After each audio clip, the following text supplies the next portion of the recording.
How's it going, everybody? Welcome back to the Kristian Harloff Show. It's the Capes and Cowls edition, and today we are going to be talking about Spider-Man 4. There's a new rumor that says there's a lot of different villains? Yeah, there's a lot of villains all over the place, and there's some villains too. So we'll talk about not only that, we'll also discuss the fact that there is going to be a street level. This is going to be a street level Spider-Man, apparently. When has that changed? Well, we'll discuss that and more. It's myself and Winston A. Marshall here on this live edition. So let's get to it, everybody. You ready? Me too. Okay, good. Perfect. I'm going to stall until I find the logo on my OBS. I'll be able to do it soon, eventually. And here we go.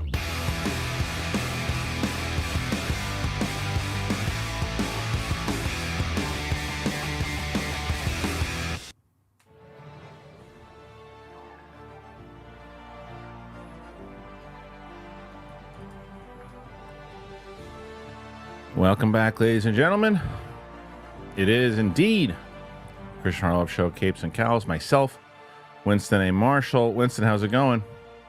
You know, I'm excited to be live again. We haven't done this since the SCN Live days, Yeah. man. So it's cool to get back to form and to really realize I gotta watch my mouth, because I remember when I came on Collider Live, you were like, you can swear, but baby, don't. And it's kind of been that progression. Yeah, it's just a matter of the reason why that came to be is some people ask, like, why? Look, sometimes we all let F-bombs slip here and there, but like I've gotten many people who have reached out that have children that watch this show, that listen to this show when they're in their car, they're taking their kids to school and all this stuff too. So we're not going to try to turn it into a complete G-rated show or even PG. But sometimes, look, there will be stuff. I mean, hell, some of our sponsors in general are not necessarily kid-friendly, but we try to do our best here. We have a lot to talk about, Winston. There's tons of things. And, you know, what's funny is that you haven't been around this week, but the way that we've been doing this is that we're never there's never going to be a Schmobot. Never doing that ever again. I hate it. I want to physically fight it if I could.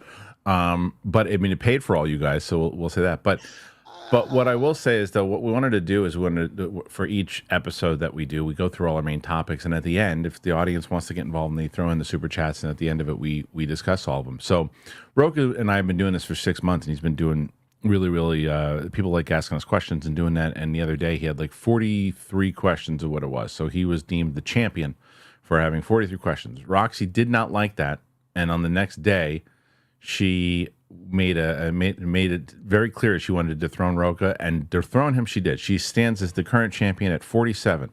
So wow. She's got 47 questions. I had Steph had 15 on Wednesday. I had 16 by myself yesterday. So we'll see if you're going to come in dead last or if you're going to take the title today. We'll see. I mean, look, I'm just going to put this out there right now. I mean, if y'all want to really Rosa Parks me and put me to the back of the bus, no, go ahead, don't do go that. ahead and leave me there. Don't do but that. Otherwise, it sounded like we need to hit a solid 50, man. Hip hop just turned 50 last year. We'll see. You know. Well, we got a lot, but we have a lot to talk about, man. There's tons of stuff to go on here today, and we're going to discuss it. And that's this first one, man.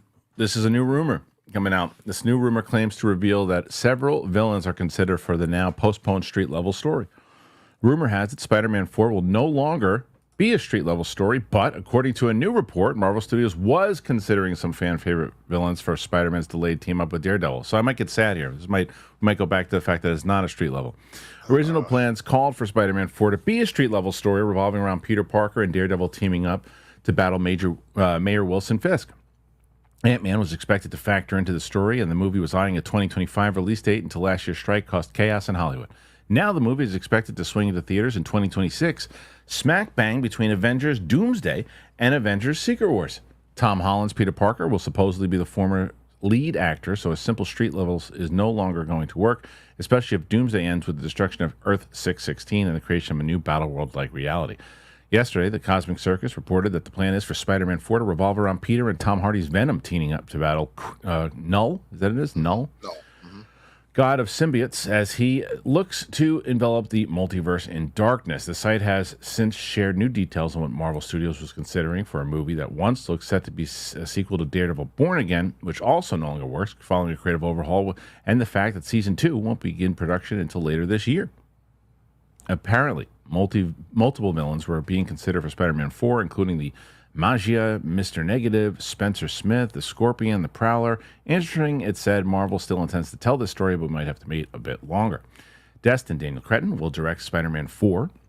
While Spider-Man No Way Home scribes Chris McKenna and Eric Sommers are returning to write the script. No official details have been revealed, so anything you read should be taken with a pinch of salt. It's still fun to speculate. The simple answer is I always wanted to. We've seen that quote a million times over. All right, Winston, you see this, man. Yeah, let's go first reaction on the fact that it looks like it's not going to be street level. Your thoughts? I don't love that. I really don't, because I think one of the things that we have realized is that there's nothing wrong with having high stakes, but like if we were just talking about this just from a, like I told you earlier, I had an audition this morning. One of the things that like a coach will always tell me as far as just like storytelling that makes sense, if you spend the entirety of the scene screaming, you have nowhere to go. So it gets boring because you're at the same level the whole time. What I'm starting to find a problem with the storytelling of the MCU right now, which is why it makes sense that Feige was like, let's take it to street level, but Sony's like, but we want money. Not that, Feige doesn't. We're constantly at this cosmic, the whole universe is collapsing level 24/7, the variants 24/7. And when you do that, the stakes never have an opportunity to raise, to change. You need a moment of respite so that those moments feel like a big deal. Yeah. So if we're immediately going back into, like, I could have dealt with him in New York, he's doing his thing, and he runs into Daredevil. That is still street level, and having that one cameo is not going to be crazy. But if now immediately he's thrown into hanging with the Fantastic Four and the Avengers, and like the Battle World is showing up in Doomsday and all that, like that's a lot. And I just want to see Spider-Man be Spider-Man. Most of the things that he does is, the Rhino is robbing a bank. Like, You know what I'm saying? It's like, too much. It's too much. It's too much. And I really feel bad for Tom Holland in this situation, because he doesn't get a chance to do that, what you just said. Garfield got to do it. Maguire got to do it. He didn't get to do it. He's in this big blockbuster, over-the-top, franchise, which, if you look at it, this goes back to my point that I've been making of all these franchises, and ultimately what I think Alien Romulus did well, that Jurassic World is not going to follow suit with, which I thought they were, and it's kind of more of a bummer, is that I just don't understand, like, business-wise, and I still would love to talk to an executive about this, because I never really understood this. You've got these, like, IPs that have, so much value on them, like a Spider-Man, a Jurassic World, all these different things. And I know that talent sometimes is the actors that you get could bring in a lot of the budget, and that's why, right? But what I don't understand sometimes is why they don't do this thing where it's like, okay, you have this big IP that's going to get people in there. Spend the money on your marketing. Do what Alien Romulus did. You got people in because it's Alien. People didn't know. I mean, people, that girl, Kaylee Spaney, and all the other actors in it were really good, but they didn't really stand out people. And to do stuff like that, and like the Spider-Man's different. It's obviously connected to the Marvel machine, but the idea of being able to bring it down a little bit, scale it down. Like let us see like the actual the bare bones of who Spider-Man really is he's trying to live in the city. How are they going to continue that on? But the problem is that with Sony has barely no success with. They're really going to be hoping on Venom, and it doesn't surprise me, this rumor that Venom and Spider-Man are going to be teaming up. Who cares about that? I love Tom Hardy, but who cares? You're saying that in terms of what they've developed as far as this Venom character. You're not talking about because if you're talking about the idea of Spider-Man and Venom teaming up, yeah, I 1,000% sure. Care. But if you're talking specifically this iteration, I'm talking about this iteration. I'm not talking about it because he hasn't been earned in the MCU as a character. They've tried. They tried with Topher Grace, and they've tried. It's more comedic and like a '90s thing. It doesn't fit in the same way, and it's going to be. And so I don't care. I don't get excited about it because I'm not excited for the third movie. And I hope it's good. Why not? But I don't know. They've planted seeds, and I think what they were potentially going to do is I didn't necessarily see him.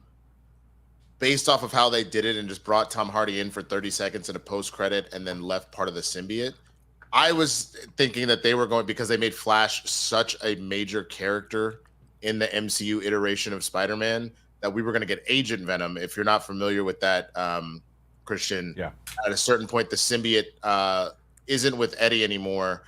Depending on which world you're talking about, sometimes the symbiote leaves him. Sometimes it's like kind of a spin-off of part of it, like we saw, and then bonds with Flash. And Flash is so obsessed with Spider-Man, as we've seen him do, and he wants to be a hero himself. He actually becomes an agent of S.H.I.E.L.D.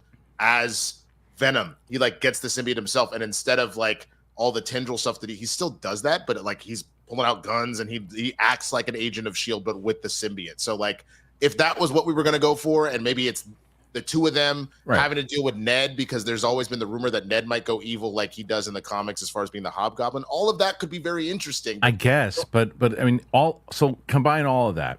The problem is, right away, as we just said to open it, it really takes away from Tom Holland getting to do his own thing, because you got to team him up now with movie star Tom Hardy, right? Yeah, but that's why I was saying you don't do Hardy. No, so I know, but they're going to. And that's what it looks like right now. That's I'm saying on the report that we have right now, what it actually is going to look like. That's what it's going to look like. And this is a Sony thing. Look, we have had taken our fair shots at Marvel in the way that they've been running things over the last couple of years, but they have been trying to put things back on track. And we gave them their flowers, if you will, when they redid Daredevil after seeing what it could be. They're not second seasoning shows that weren't working. They're making a change, and they're trying to move things. So the fact that they want this street level thing, and Sony is pushing on it, because Sony needs a big blockbuster budget $1 billion hit. They need it, and they're not going to get it. They don't think they're going to get it with the street level Spider-Man. I don't necessarily know if that's true, because it's still Spider-Man. The name is attached. But it does, and it also probably changes the way that Kevin Feige and the crew want to design where Spider-Man goes, because they got to now attach it to the Avengers movies and all that. So the question then goes, and I'll ask you this: do you think that this doesn't seem like, if I'm Kevin Feige, I'm like, okay, well, let's sign Tom Holland up to another movie, and the deal is that we get him for a street level thing. We just won't do it first. We'll do it second after this is all over. After we blow up the multiverse and get rid of all of it, then put Holland into play for one last movie of Spider-Man. Then he can pass the baton to Miles Morales. Yeah, I mean, I think that would be the smart move if you can work out that deal. I will say, I think, obviously you've been a married, very happily married man for a while. I'm practically married at this point. But the one I don't know about it anymore. I'll tell you what, she's gonna knock me off my own channel. The people. That's because of you on Trap. I saw y'all watching. People like her better than me. She's gonna take over this whole thing. Of course she is. Of course she is. She's going to take over the people. Every other comment is like, yeah, every other comment. It's great. I need to see your reaction on it, because I saw that this is not what we're talking about right now, but like I have such mixed feelings about that movie. Yeah, you should watch the reaction. But sorry, go ahead. I say all that to say, back in our Bachelor days, you know what I'm saying? Like, if you reeked of desperation when you went up to try and talk to a girl, you made stupid moves, and you came off as creepy, and you came off as desperate. And Sony's constant push to be like, we got to make this Spider-Verse thing happen, and we got to make it big, and Toby worked, and Andrew worked, and so we put them all together again, and then we get the Venom, and then the Sinister Six. Oh my God! And then Madame Web comes back. I know it was shitty, but we're gonna bring that back. It's gonna be amazing. It's gonna be great. Like, you sound unhinged and desperate trying to force this. Well, because they can't get anything to work without Marvel. Without their help. They know that if they have the MCU attached, they can make some money and put some in it. So Rothman is exactly what you said, just desperate, saying, we need to do this. We need to do this. Oh my God, we have to do it. And I think it's a bad move. It's not that the movies can't be good, but the teaming up, but it does seem like, it's almost like, speaking of Trap, that Shyamalan was like, hey, we could get an actress to play the singer. Hey, wait a minute. I'm going to put my daughter in it. Is it his daughter or is his niece? It was his daughter? His daughter. Okay. I'm going to put my daughter in it. Why? Well, it's going to save us some money. Plus, it's my daughter, so I'm going to do that. And that's what they're doing with Venom. It's like it's like they're doing with Tom Hardy's Venom. They're like, Feige's like, okay, fine, we'll put our Venom. No, put our Venom in there. Why? It's not because it's a Sony movie. We want it. It's part of the deal. And you're like, ugh. So, because it was funny because I was thinking to myself when I was watching that. Regardless of the familial relation specifically, it felt like he wrote that whole movie for her. because it felt like, again, not to make this a whole trap conversation, but the number of performances that they really just focus on her being a pop star because she is a musical artist. It felt like he wrote that for her. And that's what it feels like Sony is trying to do right now, is to shoehorn the thing that they really, really want when everybody else is like, what if we didn't right now? What if we just take a break and we will get back to this? You got to build the stakes again. We haven't earned them right now. That's 100% right. So I don't know, guys. What do you think? You think this is silly, the street level thing, and we didn't even really talk necessarily about the villains. I mean, I guess let's do that before we move on to the next story, because all these names that came up in that they were, it all went over my head. I don't know who any of these people are. So in the same way that the Owl Foundation last week for Batman, whatever it was. The Court of Owls. The Owl Foundation. Tell me, Batman's greatest enemy, PETA. So tell me about any of these villains kind of stand out. Do you mind bringing back? I know obviously you put me up here, but can you bring back the story? So I can see the list? Sure. I mean, and I think that a lot of that's a different story. Well, you know what? The hell with it. We'll go back to it. If people want to ask the question about it, they can talk about the villains. I don't think anybody cares. It's more about the street level thing. We'll stick with this one because this is going into, speaking of keeping people around, and Kelsey Grammer confirms that conversations about returning as Beast following the Marvels cameo. Kelsey Grammer reprised his X-Men The Last Stand role as Hank McCoy for the Marvels post-credit scene, and the actor has now confirmed that he has had conversations about returning to the MCU. While an X-Men reboot is finally in development, Marvel Studios has brought several actors from the 20th Century Fox now defunct franchise back to reprise their respective roles in the MCU. Most recently, Hugh Jackman returned for Deadpool and Wolverine. And we also saw Sir Patrick Stewart as Professor Charles Xavier in Doctor Strange in the Multiverse of Madness, and Kelsey Grammer as Beast in the Marvel's post-credit scene. In The Stinger, Monica Rambeau wakes up in a medical lab after getting trapped in an alternate reality following her battle with Dar-Ben to find her late mother, Maria, by her side. Rambeau is overcome with joy, but Maria, who is actually this world's binary, has no idea who she is. As Monica's confusion grows, a familiar voice says, "How's our patient?" and a comic-accurate, fully CGI take on Hank McCoy, a.k.a. Beast, enters the room. Grammer has previously said that he hadn't heard anything about potentially returning as Beast, but now confirms he has had some conversations, though he couldn't go into much details. There's nothing that I can talk about. The Fraser star sells comicbook.com. What I do know is that there was a huge sort of outburst when I showed up at the end of the Marvels. I guess the response was it wasn't unexpected. There'd be some response, but it was pretty overwhelming, and so there's been conversations. And no plans are always subject to change in the MCU. Marvel wouldn't have reintroduced Beast for this particular scene if they didn't intend to bring him back at some point. But we still don't know when we'll see him again. Avengers Secret Wars seems most likely, but there are rumors that he will show up before then. Okay, so this kind of ties into another story that we covered, I think I covered yesterday, that we can combine into this. And the report was essentially, the rumor was that Wolverine is not going to be in the MCU movie, the new X-Men movie that is coming out. There will be no Wolverine to start the X-Men franchise. And at first I was like, wait, what are you doing? And then I said, it's actually pretty smart if you think about it. Very smart. I think it's very smart. Because the whole problem with all the X-Men movies previously was that you only relied on him till you got to a place, because Hugh Jackman became like, the Mick Jagger of the whole thing. And then so when you got to Days of Future Past, it's like, well, what do we do? Well, you got to make it about Wolverine. It's got to be because it's Wolverine. He's the star.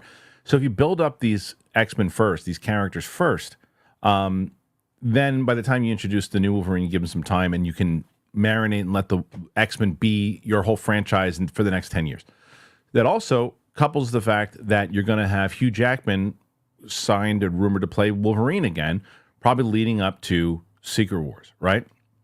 Now, that also makes sense to why Beast would come back. I look, and even somebody said in the comments right now, I thought they were going to get rid of, they're going away from all these characters.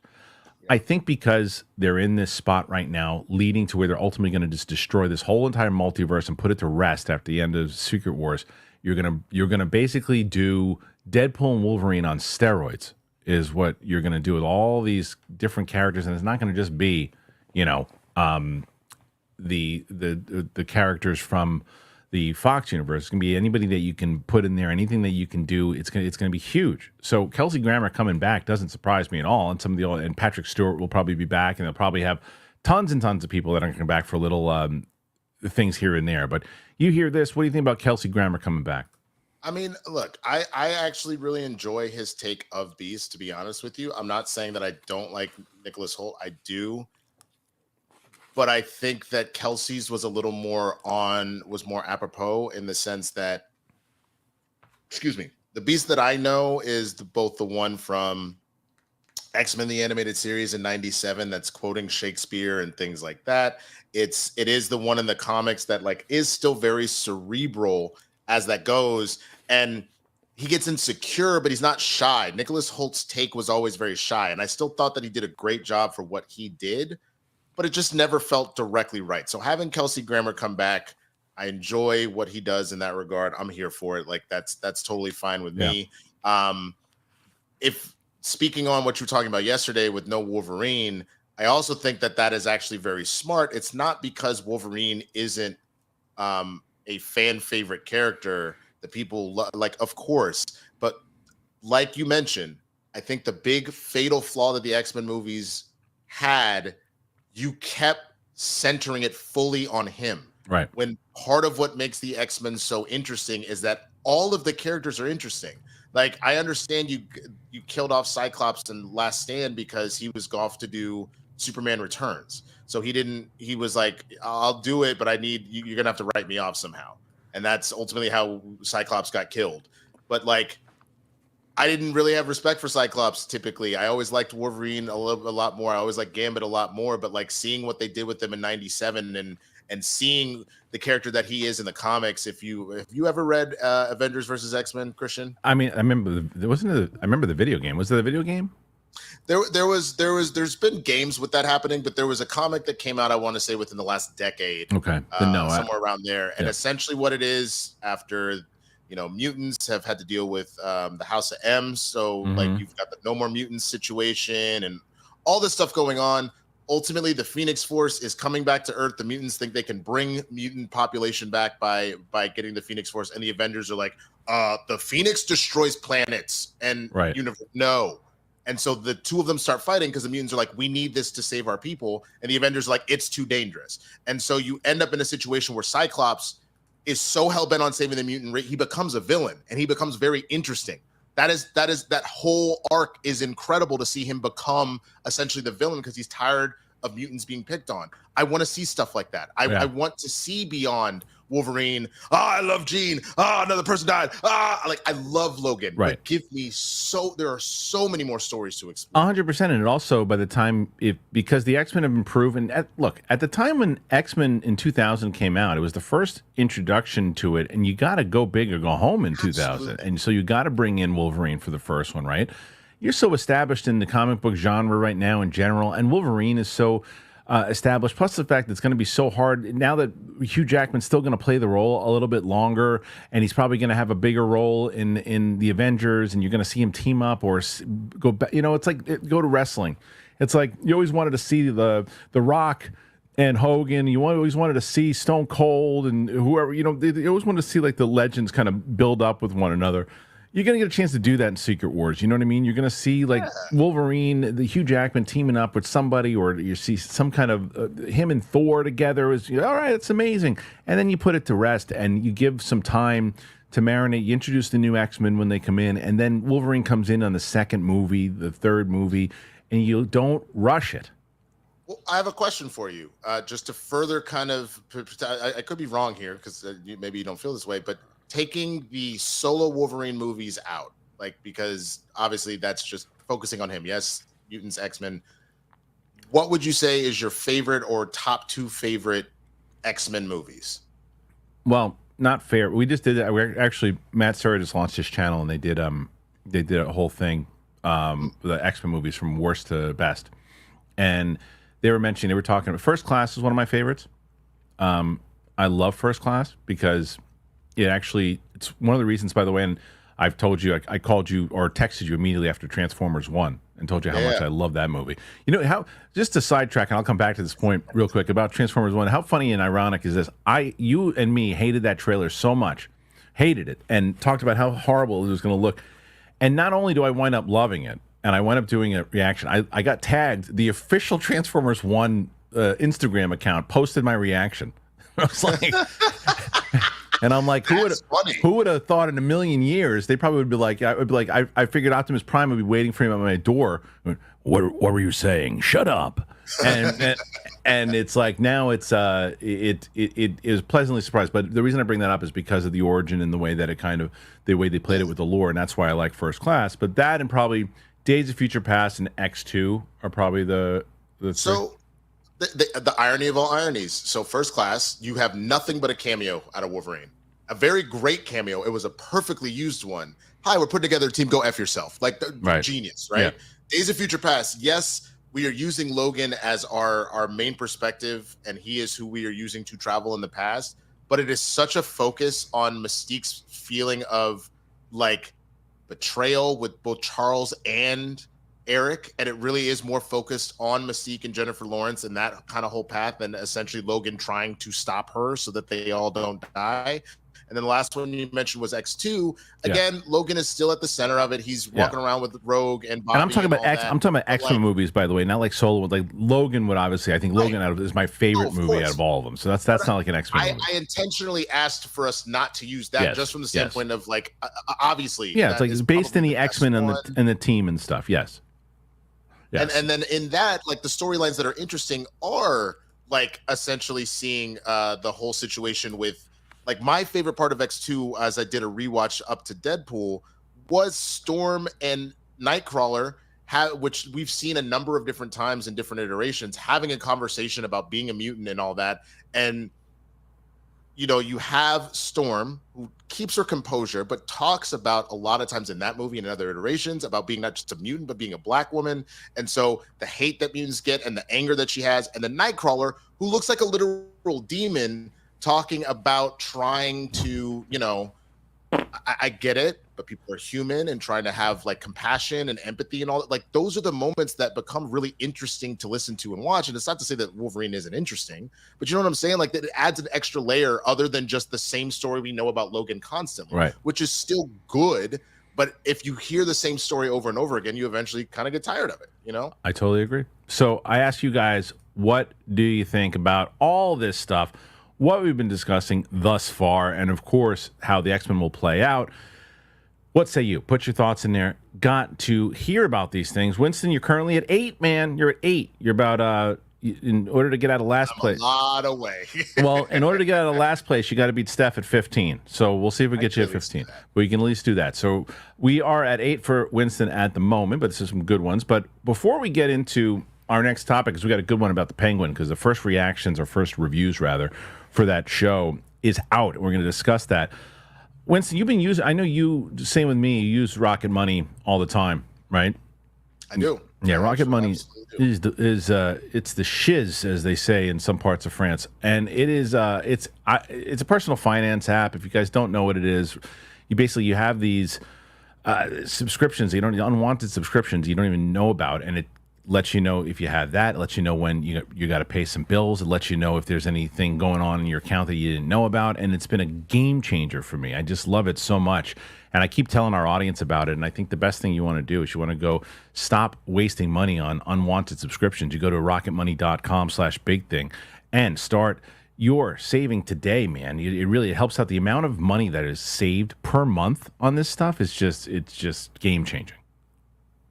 Okay. And then the other thing I got to tell you about are our friends that I've talked to you about many times over at Liquid IV, I should say. Liquid IV, here it is. I was having a barbecue with the family, and I was going to go and we went to pick up some games for the kids to play, and I was picking up cornhole, and while I was at the sports store getting it, I kept seeing Liquid IV, and more, I'm so excited that people are learning about Liquid IV because I've known about them now for a bit since they've been on the show. Liquid IV has refreshing summer flavors like popsicle firecracker. It's got rainbow sherbet. It hits the spot when you need transformative, hydrating relief. I really do enjoy it, and it's great to have Liquid IV. It really is, and I love this popsicle one, so I'm showing it right now. You can choose from their line of sugar-free flavors. They have raspberry melon, they have white peach, they have green grape. So what you want to do is you want to tear, pour, live more. One stick, 16 ounces of water hydrates better than water alone. It's powered by LIV Hydroscience, which is an optimized ratio of electrolytes, essential vitamins, and clinically tested nutrients that turn ordinary water into extraordinary hydration. It's got 3 times the electrolytes of the leading sports drink, 8 essential vitamins and nutrients, always non-GMO, vegan, gluten-free, dairy-free, and soy-free. So indulge in hydration this summer with Liquid IV. Get 20% off your first order of Liquid IV, but you got to use liquidiv.com and use the code BIGTHING at checkout. You get 20% off your first order when you shop Better Hydration today. Use that promo code BIGTHING at liquidiv.com. All right, thank you to our friends over at Liquid IV and, of course, Rocket Money. I get messages all the time. People are signing up, doing these things, getting something that sounds good for you. And if you do, make sure you do it and sign up. All right, Winston, we're going to move on to this Penguin thing. But yeah, man, we did the reaction because I never knew my wife even wanted to do them. She was like, put me in there. And I did a poll of the people that they wanted to see. And obviously Sarah and her did the best as far as who they wanted to see, because to be fair to my friends Samantha and Tina, they don't know who that is yet. But my friend Samantha, speaking of comic book movies, she has never seen, I think she has seen a portion of the first Deadpool. She hasn't seen any X-Men movies. She's seen nothing. So she watched Logan with me, and she had no idea when I turned it on what it was even about. She had no clue. She didn't know it was about Wolverine. She didn't know Hugh Jackman was in it. She didn't know anything. So her reaction for that movie is just priceless. It's priceless. I can't wait. That's going to be in 2 weeks. Next week is my friend Tina. We did that movie Long Legs, which is a horror film. Yeah. And which we didn't know that Nicolas Cage was in that movie until about an hour and 15 minutes into the film. Wow. Yeah. I had no clue it was him. I thought it was John Voight at one point. Wow. Yeah. I was like, is that John Voight? And I'm like, wait a minute. I was like, I'm pretty sure that's Nicolas Cage. I had no idea. I didn't see it in the credits. I didn't see any of that. So it's going to be pretty good. Okay. Let's get into and eventually we're going to turn this. I'm not telling, if there is any indication of how that reaction went today, in a year from now, this will be the Sadie Harloff channel. And that's fine by me. I mean, look, man, I'd rather look at her than me anyway.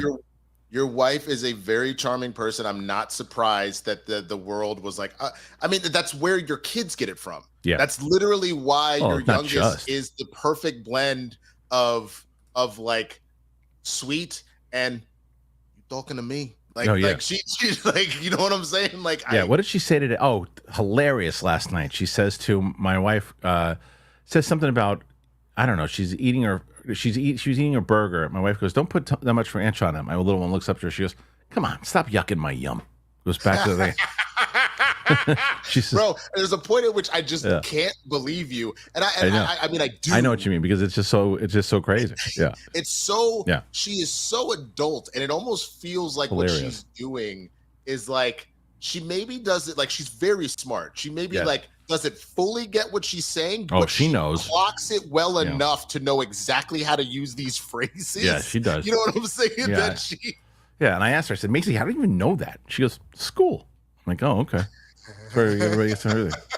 Anyway, I think clearly the reason it's funny to me is the whenever I've interacted with Maisie, she's only ever really talked to me when Kristen was around, my girlfriend. Yeah, right. Yeah. Otherwise, she's just like, that's everybody. She kind of looks at me like that. Yeah, that's everybody. She likes she likes Kristen because Kristen's like her. She just says it as it is. So anyway, all right, let's get into some more stuff here. And this is the Penguin. This is a highly anticipated show. People are excited for this. Obviously, we know why. The first wave of reviews for the Penguin have been counted, and a Rotten Tomato score has now been generated. What is it, and how does it compare to the Batman? Here is the answer. The review embargo for the Penguin lifted earlier today, and that means that we now have an all-important Rotten Tomato score for the HBO Max series. The Batman spinoff was originally conceived as the first of a slate of Max executive TV shows set in the Matt Reeves Batverse. Project set in the GCPD and Arkham Asylum didn't pan out, leaving the Penguin to bridge the gap between the Batman and the Batman 2. As we write this, the Penguin sits at 91% based on 32 reviews from What we can tell, the vast majority of critics were given access to the entire 8-episode season. With that in mind, it's unlikely to be a bait and switch akin to Secret Invasion, which dipped massively in quality after the first 2 installments were offered for a review. For context, The Batman is certified fresh on Rotten Tomatoes with an 85% score, while Gotham, which also explored the Penguin's origin story, sits at 77, based on 5 seasons. We don't know whether they'll plan this for the Penguin to get a second season, particularly when DC Studios has its own DCU plans. Elseworlds or not, these rival projects do interfere with to some extent. After all, James Gunn, who attempted to incorporate the Arkham set series mentioned above into the DCU, faces the challenge of releasing The Brave and the Bold around the same time as The Batman 2. Comparisons and creative overlaps will surely be inevitable. I think that is it. Penguins cast, yada yada yada. Okay, so was someone crapping on Endgame, or is that in the comment section?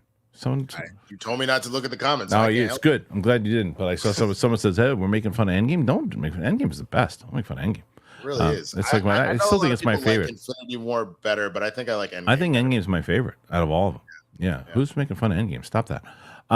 Okay, so let's just stick with the Penguin here, Winston. And this is another story that I covered yesterday, and we're talking about, is that they asked Colin Farrell if he wanted to come back, and he said, "Look, I love playing this character, but I don't want to sit in 4 hours of makeup anymore. I don't really want." It's like I've sat around saying, he's like, "Look, I'll admit I was a pain in the ass bitching at whoever would listen to me because it was just so hard to do."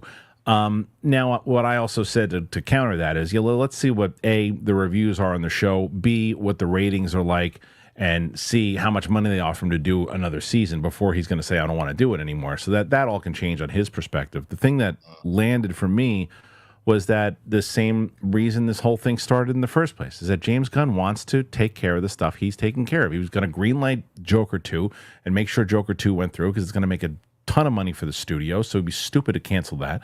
The Batman had just come out and people loved it and wanted to see more, so he's like, okay, we'll do Elseworlds with it. We know that has a chance for success.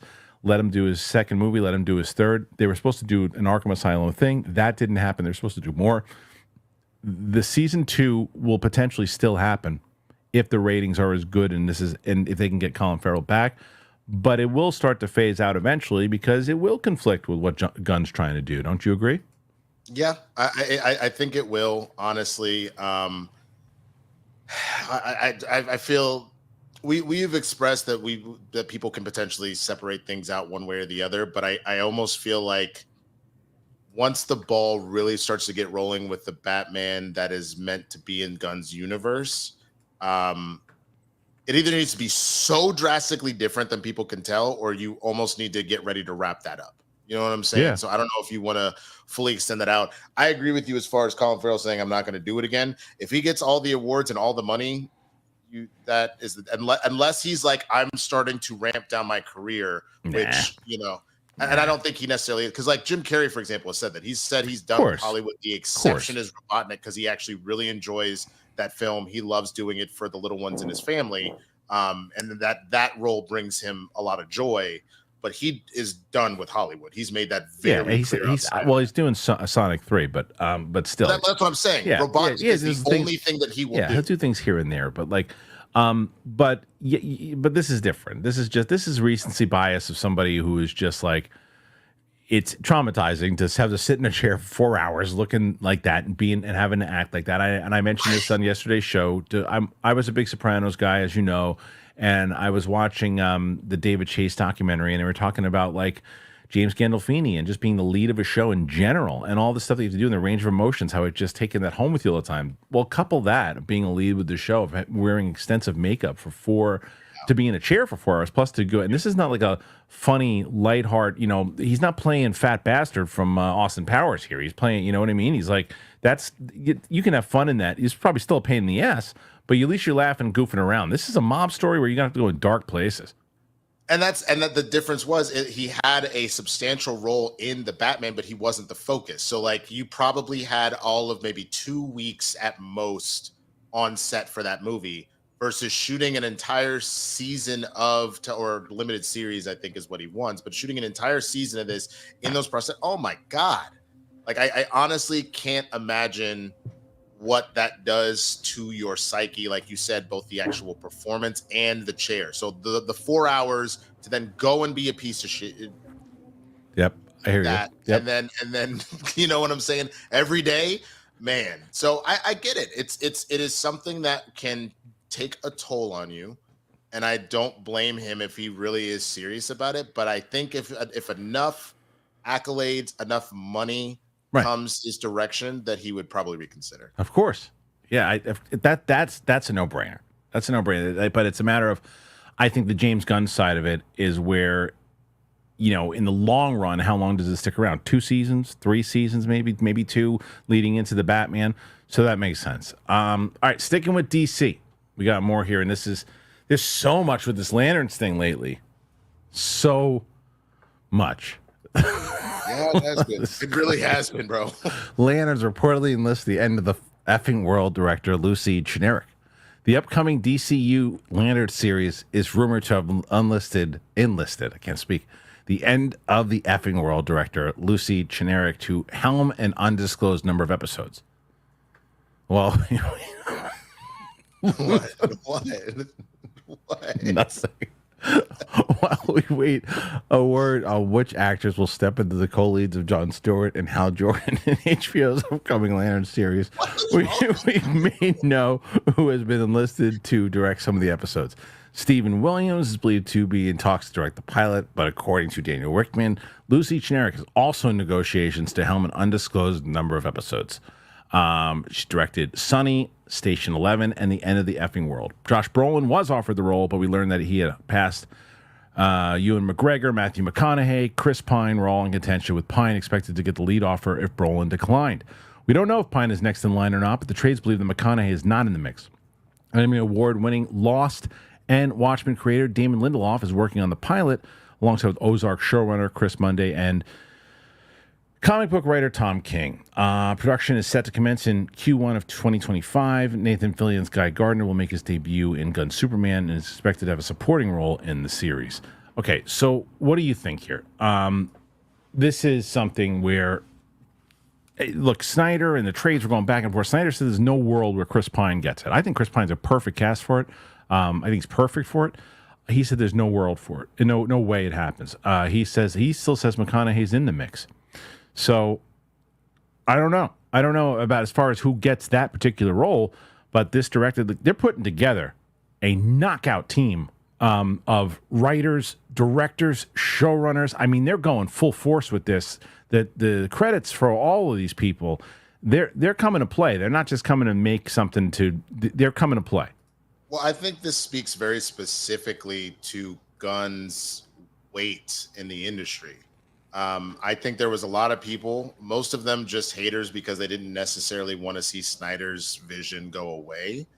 But there were also people that were just like, I don't vibe with what the Guardians were. And so there were people that were like, really? Him? Like, as far as what's going forward. But I think this just goes to show, at least as far as the creatives that see Gunn in this position, are geeked out to step forward, that they're all like breaking their necks to be like, yeah, how do I get to be a part of this?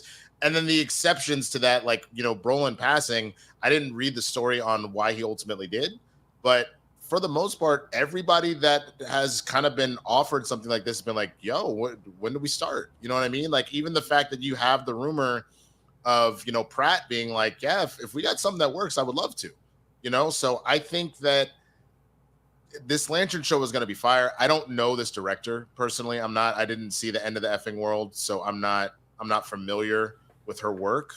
But if you're this excited about it, then I gotta give you some credence, because very rarely do I disagree with your taste in directors. Yeah, I mean, we don't perfectly align, but like, I trust you when you say, hey, they're just going after quality, man. They're just I'm not going to tell you that I'm so familiar with everything that she's done, but I can tell you that the stuff is, whether it's critically acclaimed, and that it's like what we've said many times over.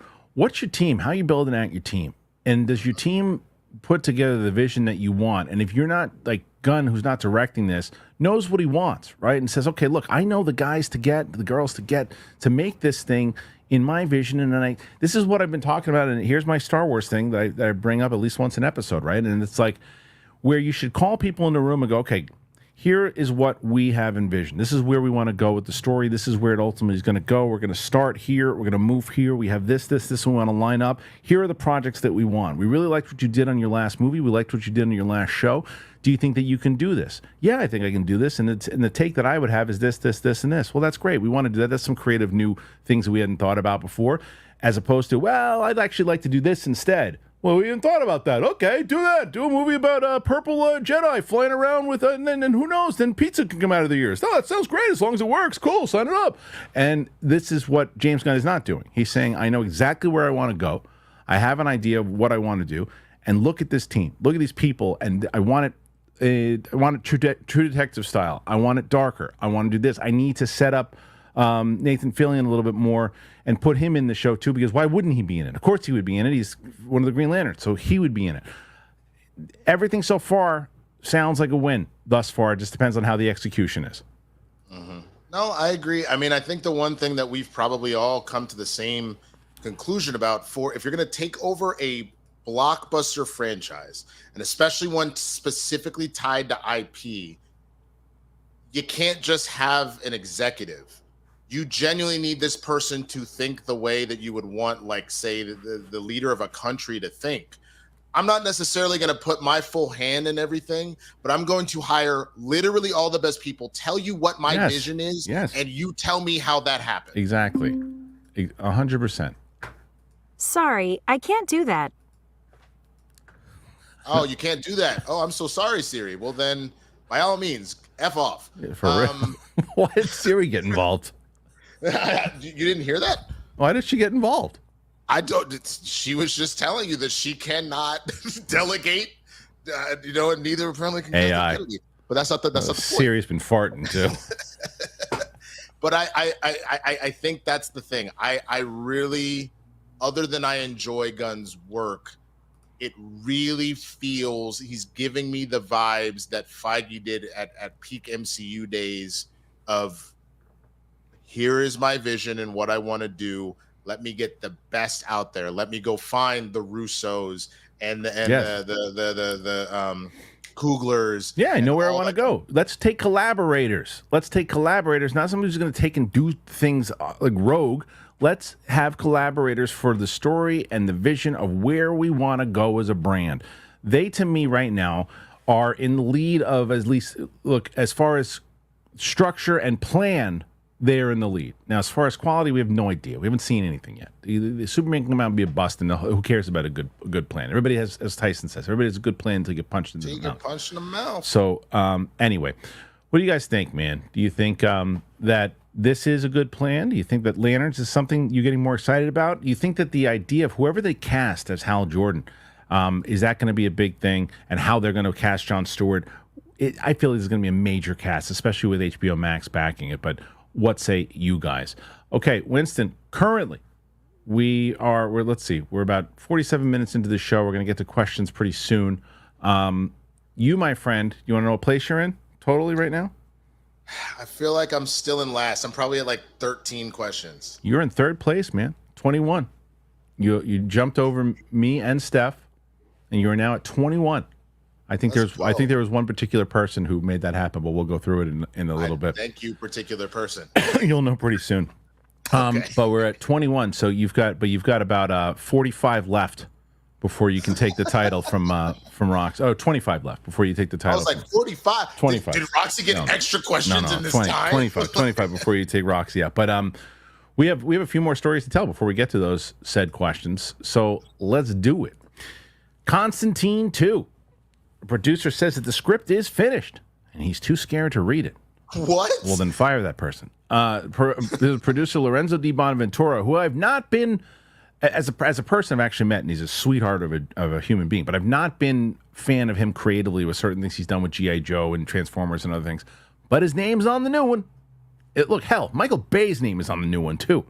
I mean, Lorenzo also produced Four Brothers, and I'm not going to let you just throw that out. Oh, God, but he produced Madame Web.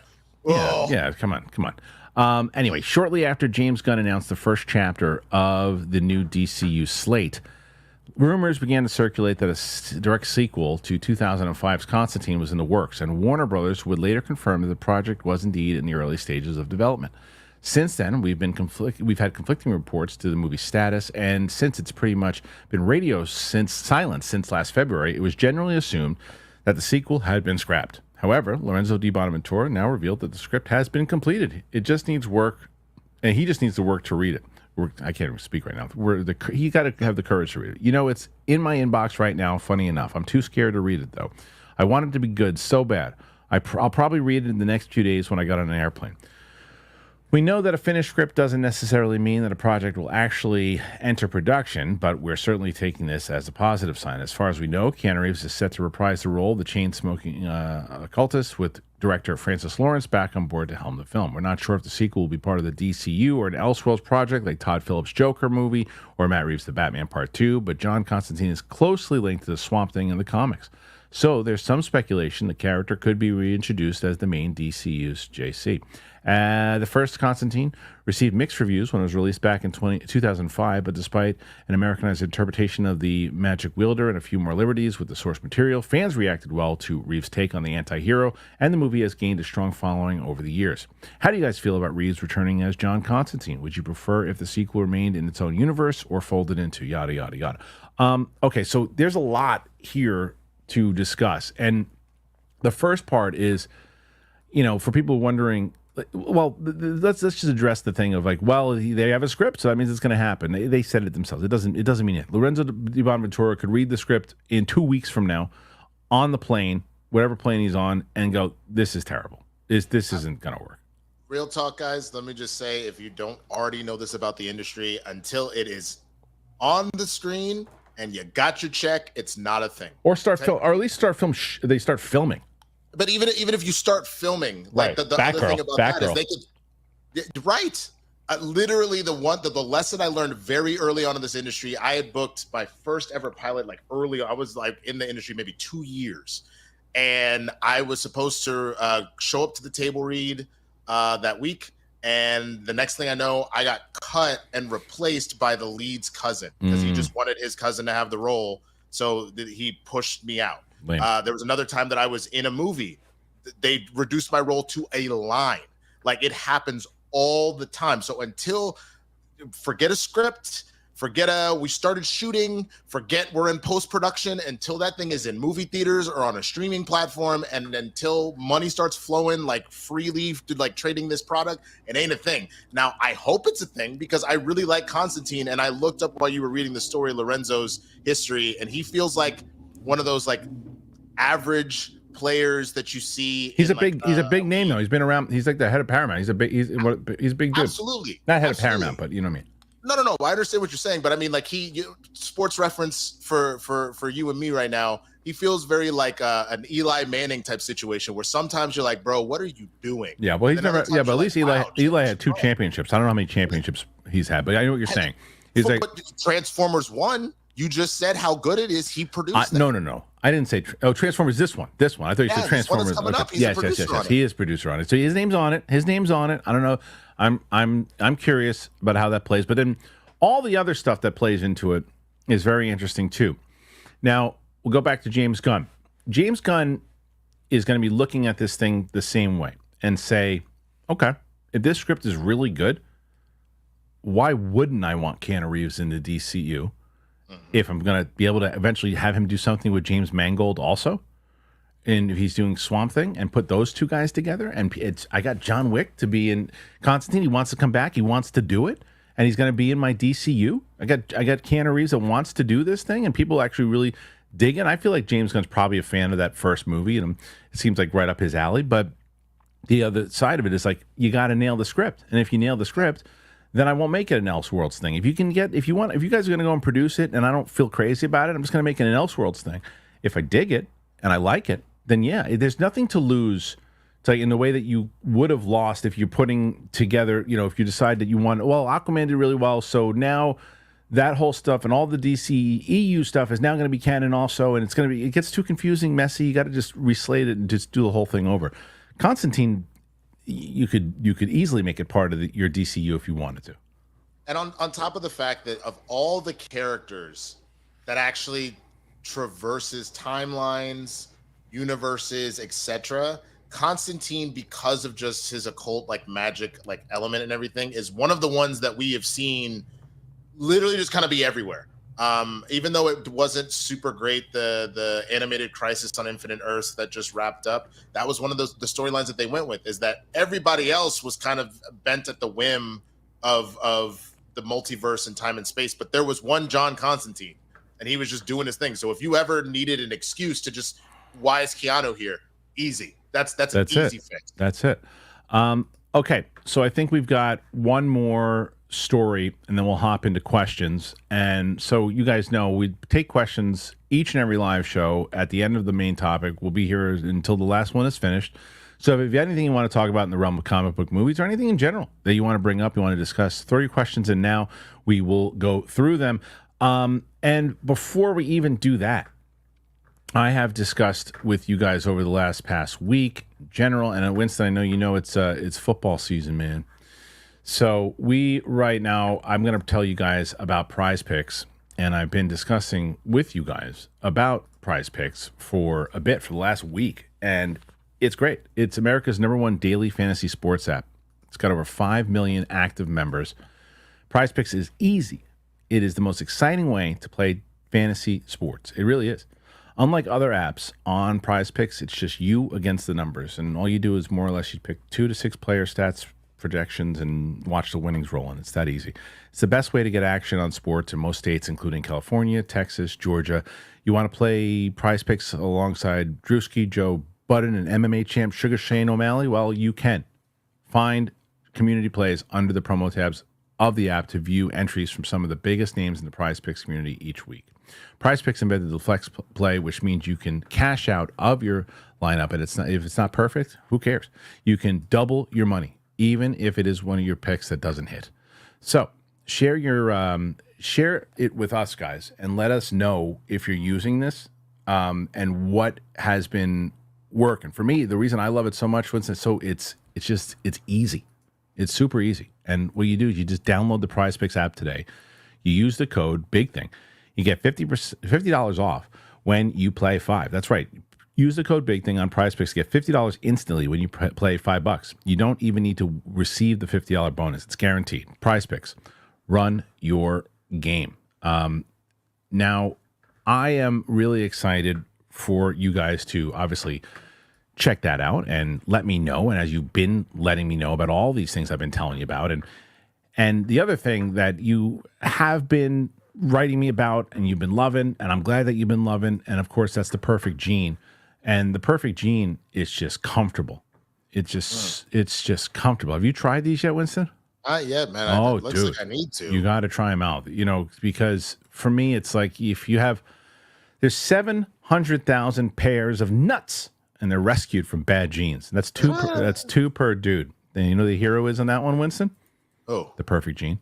Because you say goodbye to stiff cardboard denim and you say hello to comfort. Now, the jeans, they're really great. They fit like they were custom made. They stretch like you wouldn't believe, and they look fantastic. My wife, speaking of her, she compliments me on these all the time. They have a massive range of sizes, which people are always asking about, obviously, from skinny to thick. They have that. Waist sizes from 26 to 50 and lengths 26 to 38. So it doesn't matter if you're short, not short, they got it for you.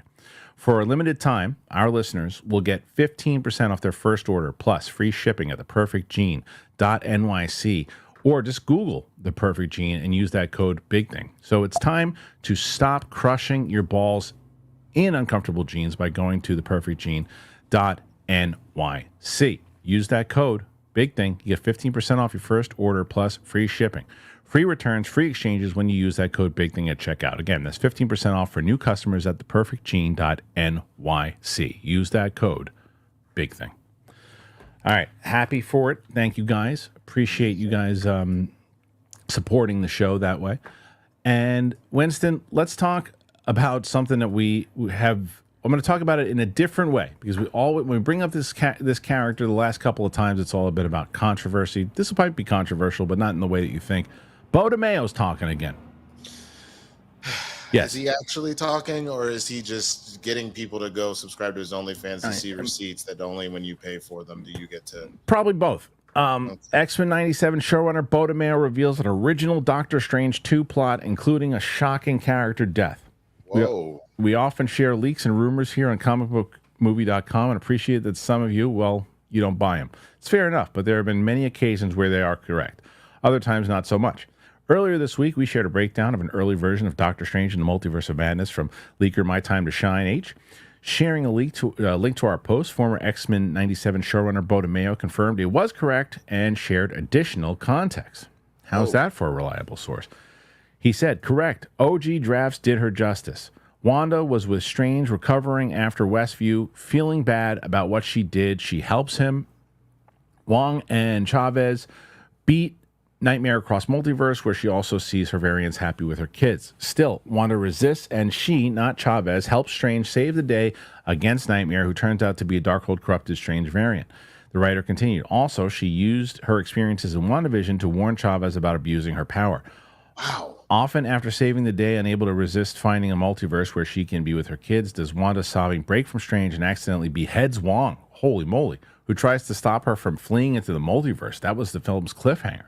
This sounds like a vastly better story arc for Wanda. The death of Wong would have come as a huge blow to the fans of the character. Then again, it would have been that would have been the point. And a cliffhanger for this sounds a far more exciting resolution than the rushed, messy way things played out for Stephen Strange and company. In the cut of Doctor Strange in the Multiverse of Madness we saw in 2022, the Scarlett Witch seemingly took her own life. Chavez traveled to Kamartaj to train, and Strange's third eye opened without explanations before he set off on a mysterious adventure with Clea. DeMeo later pointed out that this draft made far more sense, and even when she flees, Wanda is torn up by guilt in classic comic book fashion and keeps apologizing to Strange as she vanishes and leaves him with his dead friend's body. We don't know why Marvel Studios pivoted away from these plans, though it seems that Michael Waldron is likely to blame. Kevin Feige saw it fit to appoint him the writer of not just this sequel, but both Avengers movies to creative pivot. Saw the executive turn to Avengers Endgame creative team for help in writing a saga many fans have felt had become a sinking ship. COVID is also another factor. Before the pandemic, America Chavez was going to play a key role in Spider-Man No Way Home, but all that time at home and several delays led to big changes, which ultimately might have been the best. So there, you can read that whole thing. So, wow. Well, just to start, this was not an OnlyFans thing, and him just chiming in on Twitter. I appreciate that, because he got a lot of flack from myself included, where I was like, too. Look, if you got receipts, I'm here for it, but do not charge me for the truth, because that looks shady as hell. Yeah, that's what they're doing. But I'll tell you this. It just shows that, this goes back to where we were taking shots at Marvel, and to go back at it, they were in a spot right there where they were doing a thing. Look, I brought this up on this show, Winston, 7,400 times. Let me make it the 7,401st. When you and I were sitting in that Thor Love and Thunder screening, and they asked Feige about, well, all your different movies. You've got the crime thriller, the crime movie with Ant-Man. You've got the spy thriller with the Captain America Winter Soldier and so and so and so. What's this one? And he looked and said, this is a Taika Waititi movie. And I went, oh, no. You had, it wasn't a meltdown, but I felt all of the wind just fully get pulled out of your sails, man. Yeah, it was like I was sitting right next to you, and you went from, excited to see this, and I'm curious what this is, to, because that's a Kathleen Kennedy answer. That's a let them do whatever they want to do. We have no plan anymore. And that's what the Marvel had done. That has been so great. And then so this falls under that. Oh, it's a Sam Raimi movie. Let Sam do whatever he wants. Well, here's a great script that plays into it. And look, say what you want about Bo DeMeo and all the controversies he's had. The guy knows his comic book lore. He knows the comic book stuff. So when this was part of it, this story sounds tremendously better. In the same way that, to me, Colin Trevorrow's stuff on the third movie that he was going to do for Star Wars sounded significantly better than what we got for Rise of Skywalker. So this is a bummer, especially when none of this paid off. And the thing that I love the most about it, the biggest complaint we had about that movie, none of the writers, they didn't pay attention to WandaVision. None of them. And it's like, well, no, they hadn't seen it yet. They had scripts. They knew what was happening. There's no way that if you were working on a collaborative team to tell a collective story that you did not have access to the story that was being told for something else. So that's either apparently Disney/Marvel is actually extremely disjointed and now we need to have a different conversation, or B, you chose not to. And that's a problem.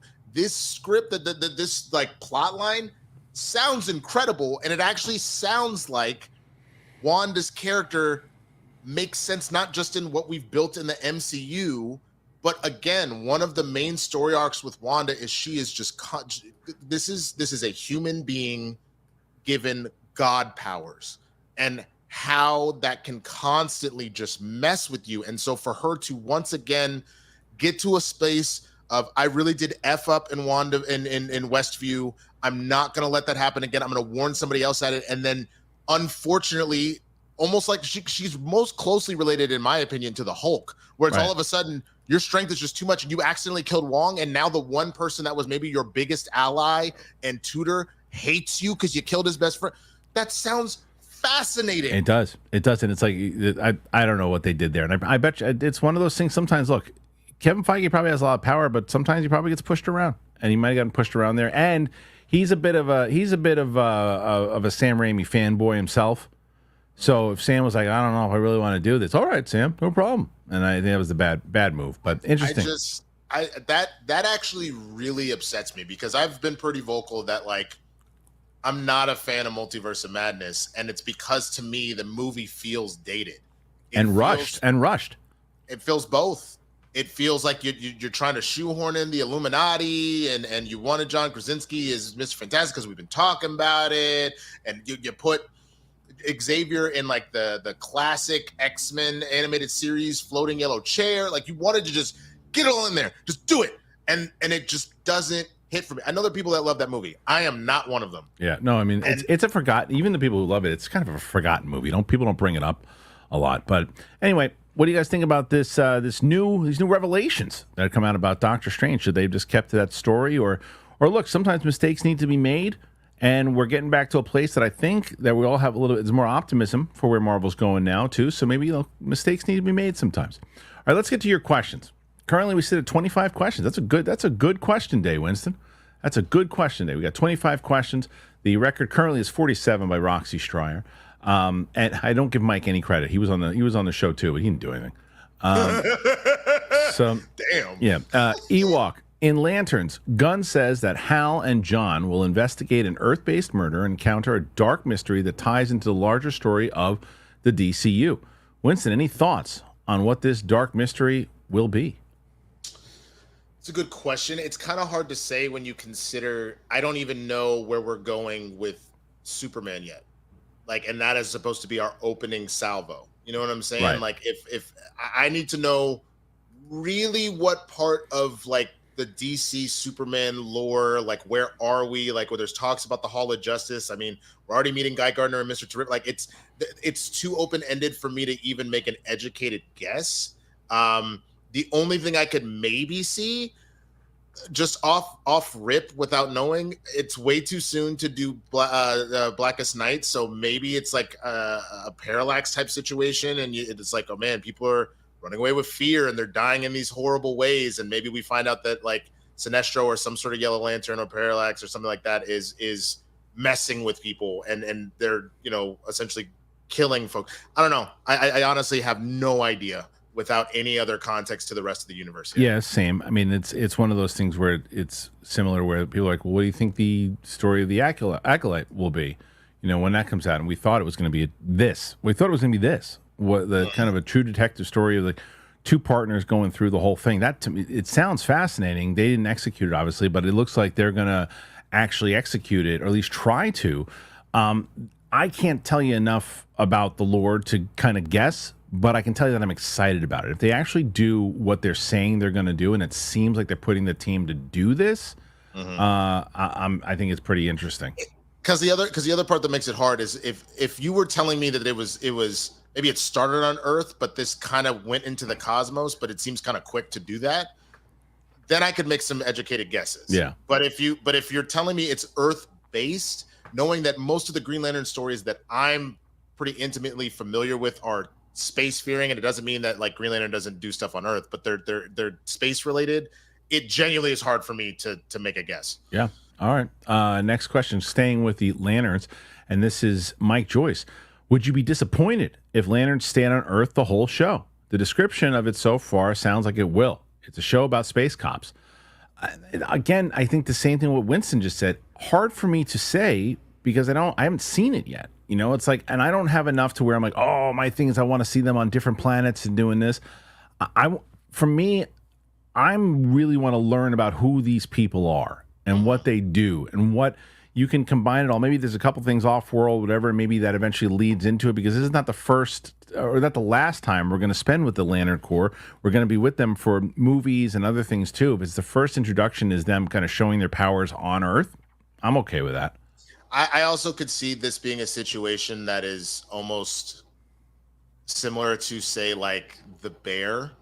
Not the storyline, but the idea of like, you know how in this both that very first episode of season 3, but then like in season 2, what's his name, the black dude that does the desserts, like goes off to Europe to learn how to do that, but you spend most of the time in the restaurant and the building up, and you might also, cut away to like the fishes storyline, but it really just stays in the restaurant. Yeah. I could very easily see the show having a situation where it's like, we're here, we're in this Earth-based mystery, but you get an episode of Jon Stewart getting his ring and having to go to Oa to like learn, and this is how him and Hal got teamed. You know what I'm saying? Yeah, of course, see something like that. It allows you to keep it grounded for a while if you stay there too, and then if you've been in this grounded place for a bit, and then you introduce, because once you introduce what it's going to look like in space and all that stuff, that's it for the DCU. That's what it's got. That's the majority of it is going to look like, or at least has to match.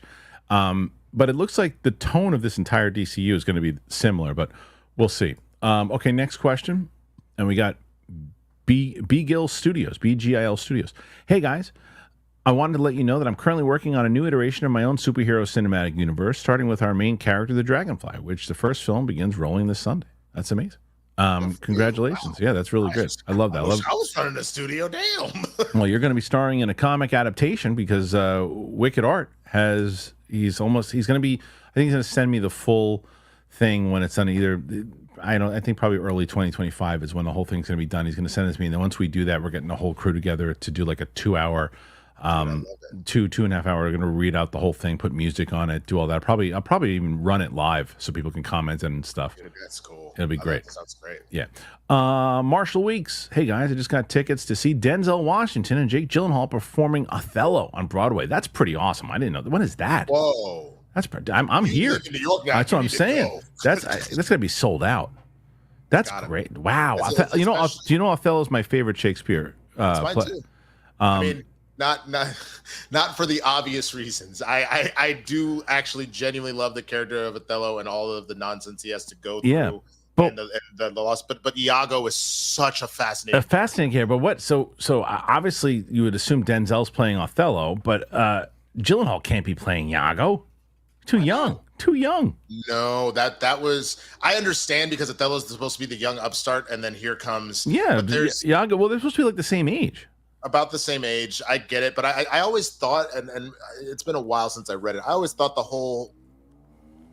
I guess the answer is who cares. It doesn't matter. I think that those are two very talented actors, and no matter if their age is that off, the answer is who cares. Yeah. It's who cares. You got Denzel Washington and Gyllenhaal. Who cares? And they're both perfect for both of those roles. Heroic Hideaway. Null is cool, but that's a build-up, like Thanos again. I want street level. Do we all vote with our wallets if we don't want a world-ending movie? No, because the thing is, I'm still interested to see overall, because it's like this.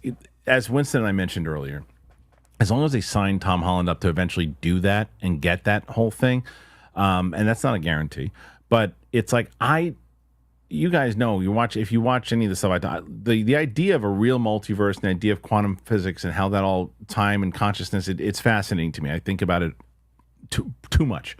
I want this to end for Marvel. It's sloppy. It hasn't worked. It's too much. Let it be over with and going back to telling stories. So do what you have to do. Do all your stories you need to do to end it and end it well. But no, I want to see how it ends. We've been with it that long. We should stick with it. Yeah, Nola is an incredibly fascinating character, and within the world of doing this Venom trilogy, it kind of makes sense. Where do you go? Who's going to be his ultimate bit bag to close it out? But trying to shoehorn that with a Spider-Man and Venom that haven't really had a chance to meet yet, I don't.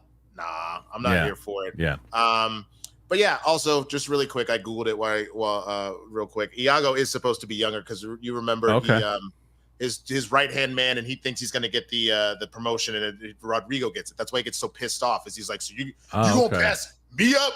And then he's like, So anyway, okay, well that makes sense. All right, Winston, you got about 18 left to go. 18. Okay. Mad Sinister McCall. I had beef jerky and Mountain Dew for breakfast. Congratulations. Woo! So I don't know. You haven't been on our live streams. He's like the Brett of the super chats. Some of the stuff that dude says, it kills me. It's the best. I was gonna say, if he had beef jerky Mountain Dew for breakfast, he's gonna have a trip to the bathroom for lunch, man. Jesus. I get very excited when I see that Mad Sinister McCall as toy because he always makes me laugh. Luigi Sherry, love the show, and I can't have my guy Winston be in the back of the bus. So he $4.99. Thank you so much, sir. Thank you, sir. Okay, next question here. Here he is, Mad Sinister McCall. I want to do movie reactions on my channel, but I don't want any copyrights. Oh, this is a real question. Any tips and what editing do you use? Winston, will we ever get a live action Omega Red? So let me answer the first part first, and you think about that. So the answer is that there's a rule to do it, and basically you have to that's why every movie reaction you see, they're cut up, where you can only you can use certain amounts. So it's still fair use, and you can use it up to where you can't run it for a certain amount of time, because once you do, then it'll tell you when you upload your video. I had to cut a bunch of stuff out of the Borderlands stuff last week because there was some stuff that went over just a little bit, and I have editors who work on it, and they do a really good job. So yeah, this is that's basically how you do it. You just got to follow the rules on it, but you can get around it. It's to that point. It does make the editing for it nauseating. Yes. Because typically the rule is you get about 7 seconds of continuous footage. Right. If you go even a frame above 7 seconds, that's when the algorithm catches it, because it's not a human doing it. It's whatever AI algorithm that's monitoring it. Yeah. So to that point, the one thing I can give you is a small piece of advice for that, and then I'll answer the Omega Red question. If you're using Premiere, for example, if you do the whole right click on speed and duration on like that clip that you have there, it will tell you how much you have. The number of times when I was doing like my X-Men 97 reviews that I would do that to go, damn, it's at like 8 seconds. Where do I, whatever, that's kind of the way you have to do it. As far as Omega Red, I hope so. But again, you need Wolverine for that. And if we're not going to use Wolverine for a while, it's going to be a minute before we see Omega Red. Yeah. Okay. So next question. So Al Rencha, thoughts on Tua, and do you think he should retire? When I saw that, okay, so I thought he meant David Tua, the boxer. Who are we talking about? Tua Tagovailoa. Okay. He is the starting quarterback for the Miami Dolphins. Oh, right. So a few years ago, he had 3 concussions. Oh, right. One that wasn't listed, but he had 3 concussions in like 4 weeks.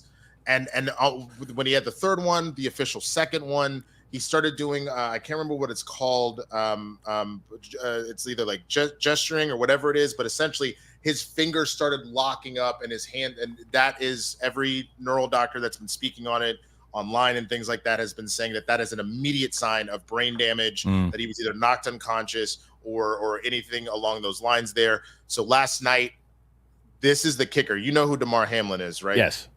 Okay. And I know who Tua is. And I was like, oh, my brain. No, I wasn't kidding. My brain's been doing stupid things, and I automatically the first thing I do is go to David Tua, and you're like, he's the quarterback for Miami. Like, I know. So the irony of all ironies is Damar Hamlin tackled Tua when he went for a run, and Tua doesn't do a good job of giving himself up. So he put his head down, ran his helmet into Hamlin's chest. And Tua ended up with a very serious concussion where he started gesticulating again, and he just was, and he has to, because even one concussion really leads to permanent damage. It can be really, really dangerous. The fact that you've had 4 in essentially 18 months is insane. You've already made millions. Hopefully you haven't blown all of it already. I know you want to do it for the glory. I know you want to do it to like have that generational wealth.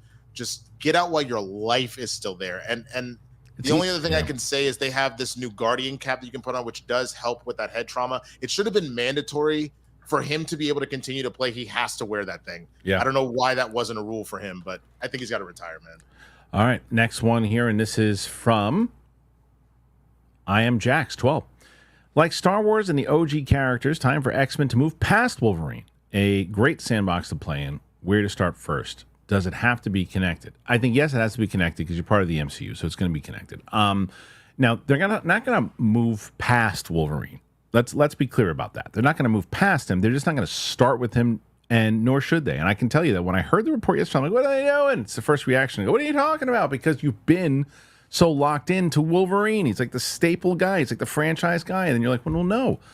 The only reason he is because if you look at like X-Men 97, you look at the way they built out the characters. Like some episodes when Wolverine's just, you don't even know he's there because it shows how rich the characters are. So, and does it need to be connected? Yes, it needs to be connected.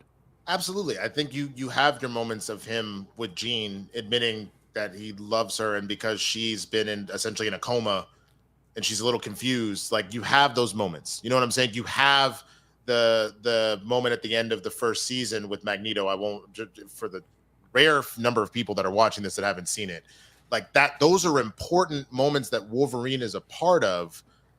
But at the same time, again, how much more fascinating was it to see Gambit, right, and to see Rogue, right, torn between two lovers and then grief? How fascinating was it to see Jubilee and Sunspot and what they're going through? Yep. To see Storm go, like, I just want to see stuff outside of Wolverine, and that doesn't mean he's not around. Yeah. I just don't need him in the spotlight. And but you can give him his own thing after you've been missing him for a little bit. Absence makes the heart grow fonder. You know what I mean? So like you'll and it doesn't put a lot on that much pressure. And that's the other thing we didn't talk about. You do an X-Men movie, and this is after Hugh Jackman is done with Secret Wars, and you do an X-Men movie. Now you know what they're going to be talking about? Who's playing Wolverine? It's the first thing they're going to say. Not who's playing Cyclops, not who's playing Wolverine. That's what everybody's talking about, right? Already. Who's playing Wolverine? So they cast Wolverine, and then you don't like him. That's all they're going to be talking about. If he's not in the first one, they're not talking about it.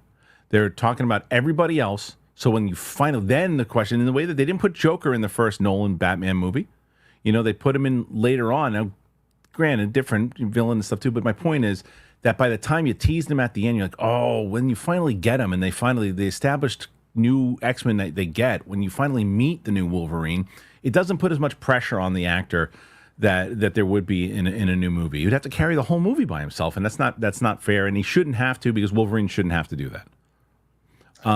Okay, so this is the next one here, and that is Armada. Talk about shaking the multiverse. Sharon Sharp going hard on IG. Did you see that? Bro, yes. Wait, did you see my favorite tweet about the whole thing? Because you're in New York now, so maybe you heard that we had an earthquake. Yes, yesterday. I did. My favorite tweet was the show The Facility. It's the sports show on Fox Sports. Emmanuel Acho is one of the hosts of it, and he goes, hey, I just wanted to clarify for everybody that actually wasn't an earthquake in California. Shannon Sharp was just on IG again. I mean, is he married or have a girlfriend, or just somebody random? He's got kids, but no. He's single. He talks about it a lot, and that man, what kills me. Did he do it on purpose? Look, there are theories that he did. There are theories. I don't think so. But I also wouldn't be like, that's a very dangerous risk. 100%, because do that and then get fired from, because he's making, I think. Well, not even just get fired, but like you could get if there's not consent behind it. Well, no, for sure. I mean, on that too. Yeah. But I would assume if that happened that he had spoke to I'm sure Michelle about what it is. Brutal. But I'm saying brutal. Talk about blacklisting yourself from any corporate job ever again. And like, again, he has a good job where I think he's making like $120 million over at Disney working for ESPN. Yeah, right. So you're just going to throw that out so you could. And his podcast and everything too. So yeah, it was a mistake. I agree. All right. This is what gave you one of the boosts here. The great Aisha Kenya. Hey, what up, girl? She writes, we And then the next one she writes is can't. And then number 3, have. Number 4, Winston. Was it 5? 5. Sitting at. This is funny. The is the next one. And then I'm sure we're going to get a couple more here. Back of. Well done, Winston. Look at you. And the bus. She finishes it with the bus. That was wonderful. So thank you. So she got you. This is why I love you. Yeah, that was amazing. She gave you a nice boost. But still, with that, even with that, you're at 32 now. I mean, you're kicking ass. I think you're in third place. You're in third place. You're doing good. So you still, again, Roxy. I don't think Roxy's title's going away, but still, you showed yourself as a contender today. Let me at least pass Roker. If I can at least pass Roker. Here's what Roxy would be nervous of if I was her. You're doing this without Coy. That's a good point. And Coy comes back in. Solid point. Yeah, Francisco Lopez. With the Wolverine news, I don't mind. He won't be in the first X-Men movie, but I do have a problem if Jackman comes back as Wolverine after Secret Wars. I want all new cast members for the X-Men members. I couldn't agree more. That's 100. You cannot have him past that. If that's the case, that's dumb. That's dumb. It's also just from the standpoint that Wolverine doesn't age, with the exception of once you hit the old Logan story. Mm-hmm. Hugh Jackman, as much as I love him, is getting up there. So you can only pull this off for so much longer. And I'm assuming we want the X-Men around at least for the next decade to tell let stories. me see a young Wolverine, man. Let me see that just, I guess 100 years old or 200 years old Wolverine, whatever he is. Let me see that. All right. Nick, why has Marvel been doing nothing with Haley Steinfeld? She's a young, bankable star who is perfect to lead a franchise in the MCU, but after the Hawkeye show, it's been nothing for her. Well, I think what they were trying to do is that if you saw at the end of the Marvels, they were hoping the Marvels was going to be a big hit, because at the end in that post-credit scene, it was basically they were setting up for the Young Avengers. But I think smartly they backed off on it, because I just don't think that's a thing that's going to play right now. She's a super talent. She's a super talent. She's also a very good voice actor. Not only was from the Spider-Verse movie, she's also the main character in Arcane. You watch Arcane, right? Dude, you don't watch Arcane? I don't even know what that is. I feel bad. That's crazy. You would.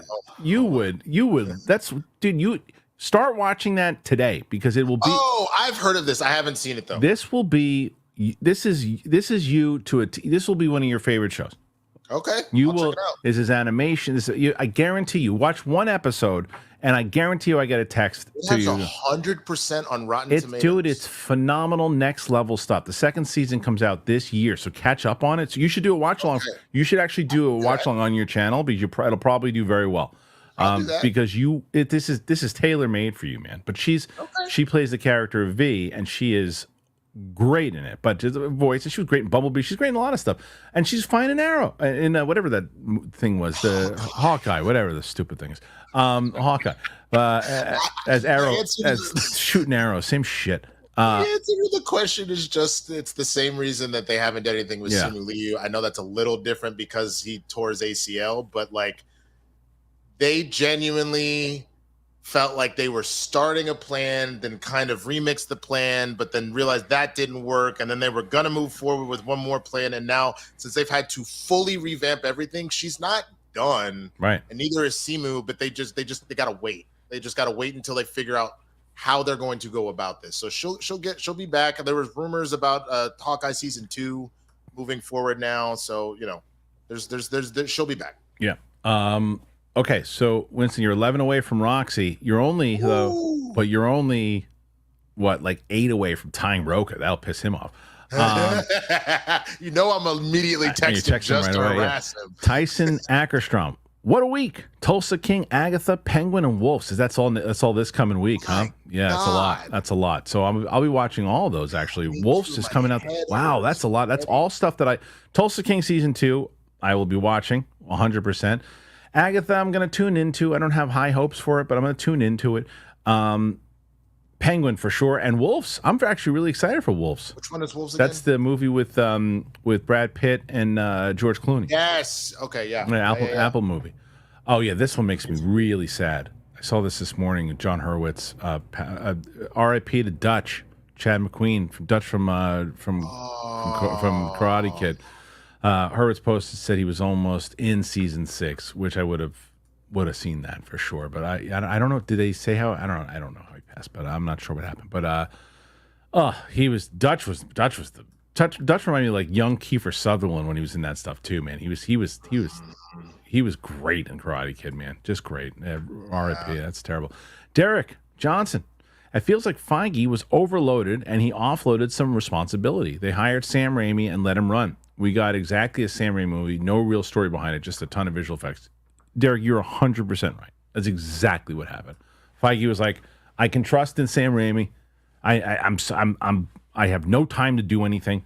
This guy, the freaking Bob Chapek, is making me do 1,000 different shows.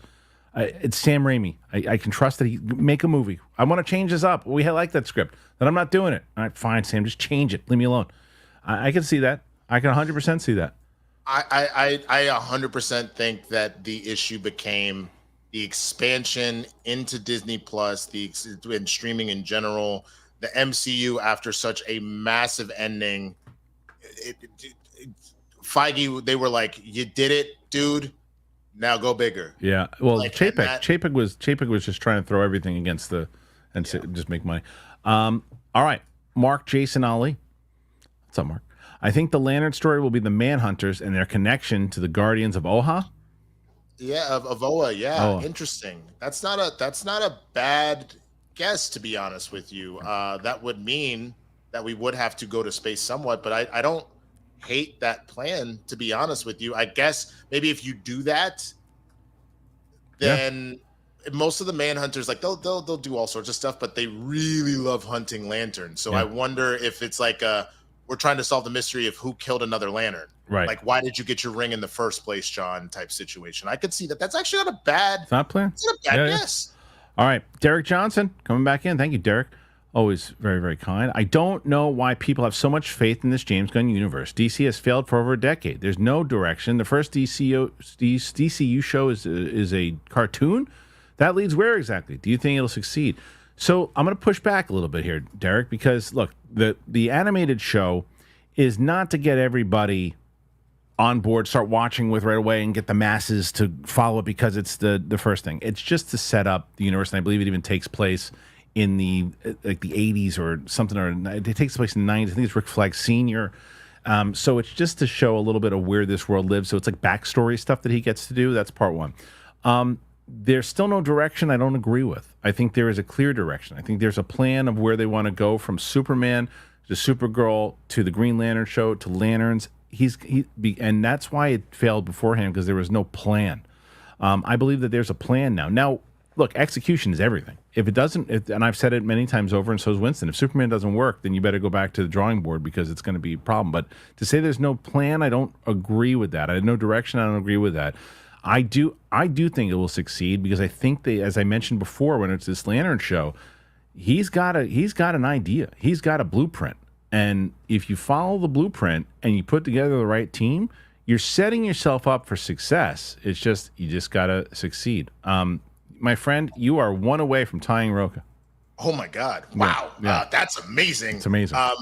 Also, to counter also what this person said in the question, here's the thing.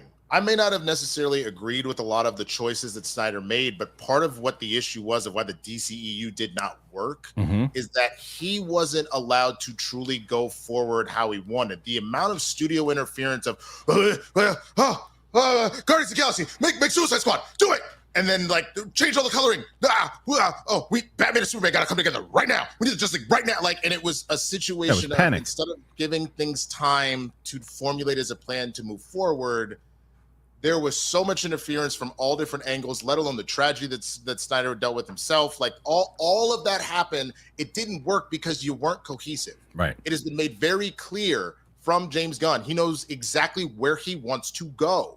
So that's where my pushback is. Same thing that Kristian just said. If he doesn't execute, we can have a whole different conversation about that, and we'll both be honest about that. Because of course, if it doesn't work, it doesn't work. It's like, what are you doing? Right. but I trust him when he says that he has a plan. It seems he doesn't have to say it. It seems from the things. The best way to understand he's putting together a plan is just read that Green Lantern story and listen to who he put together with it. I know exactly from the people from Ozark and everybody else that he's putting together, he knows what he wants the show to be. Now, you could always have an idea of what you want something to be, and the people don't get it done the right way, but you can tell what he wants to do. Okay. But I think that's also why he chose to be like, let me go take the reins for the opening salvo. Just to set the tone, let me go do Superman. And then he's got other projects he's working on, but then he really does kind of take more of the boss figure and let everybody else continue to follow in his footsteps. Al Rencha, who would you cast as Jessica Cruz Green Lantern? My top picks would be Ana de Armas or Isabella Merced. I think they would bring in whole core. I think you would get Ariana. What's her name? From freaking Andor. And Hitman. Oh God, I can't remember. Ariana. Oh my God, I can't say it. Ow, I'm having a headache. I can't think. I'm trying to think too hard. Yeah, someone's gonna say it in the chat, but anyway. So she was in Morbius too. She's phenomenal. Ariana, or I gotta get her name right. It's driving me nuts. No. People are probably screaming about. I'm looking at IMDb because Adria Arjona. That's who. Got it. Okay. That's who I would want. But I we'll say it's the same thing. Let's or an unknown. You know what I mean? Yeah, no, an unknown would be good. What's her name that played Vanessa in Deadpool? Morena Baccarat. And so what? So yeah, I guess so. But how old is this character? I don't know the character one. How old is this character? She's like middle-aged. She's like I mean, it's weird because they're making Hal so much older than John. She Hal's lady. She ends up being depends on the iteration. Okay. She ends up being a mentor and love interest to John. Okay. All right. Well, so you could see her being at her late 30s, early 40s. Okay, that'll be going. All right. Let's see. Next question for you. This is Armada. McDonald's or Wendy's? Wendy's. Yeah, I'm going to have to take McDonald's only because I don't eat either one of them. And the reason why, if I'm at an airport, I'm going to get myself 2 McDonald's burgers sometimes. I don't know why it is that those 2 cheeseburgers taste so good at the airport, but it's true. Winston, you're tied with Rocha. You're tied. Now, you got wow, you got a shot at the title here. Six questions gives you the title. Man, I personally couldn't win a single Schmoedown title. Y'all can help me get this. I thought you were going to be in the toilet. You were 6. You got 6 away before we got a couple left that we're closing out soon. But still, what a journey you had today. Starting from the crapper, coming back to passing Rocha, almost past tying Rocha at least. Armada, Kristian, did you listen to that new LL Cool J yet? No, and I'm going to make a note for myself because I need to. I've been too busy listening to the new Kendrick. Pretty good. He dropped it all the controversy with him being announced as the Super Bowl halftime show. You had all of these rappers be like, how dare y'all do that? We hate Jay-Z. And he was like, you know what? And he dropped another great diss track specifically of just the rap industry as a whole and being like, yo, this shit's broken. Yeah. We just need to. Yeah, well, that's pretty great that he's had a hell of a year, obviously. Oh yeah. All right, and then Alaska Winter 923. Have a good weekend. Thank you, very kind of you. It was very nice. I hope you have a wonderful weekend as well. Wow, Winston, you surpassed Rocha. You're 44, my friend. You're coming for the belt now. Coming for the belt. Wow, I didn't think you were gonna get even close. So she has 47. So we need 47. 4 more to beat her. 4 to beat. 4 to beat, 3 to tie. 3 to tie, 4 to beat. But we're almost running. We're almost over. Come on, y'all. All right, so. Come on, y'all. Look. Donald Glover over Taylor Swift. Come on. I wouldn't even waste it on the. Listen, you did good. Even if you don't do it on the first run, we're doing this every day. People can ask as many questions as they want. Do y'all know what that would do for me? Let me put it to you this way. This is where I would really appreciate it. No pleading. No pleading. Just one time. No pleading. You don't need to plead. You're doing good without pleading. It's not a plead. It's just good juju. It's Friday the 13th. I'm auditioning for the lead of a pilot. Help a brother out, man. Come on. It's good juju for my mind when I get to that audition. Stop it. You're no pleading. You're doing good without it. All right. Julius Wyatt. Winston, how do you feel about the Cowboys this season?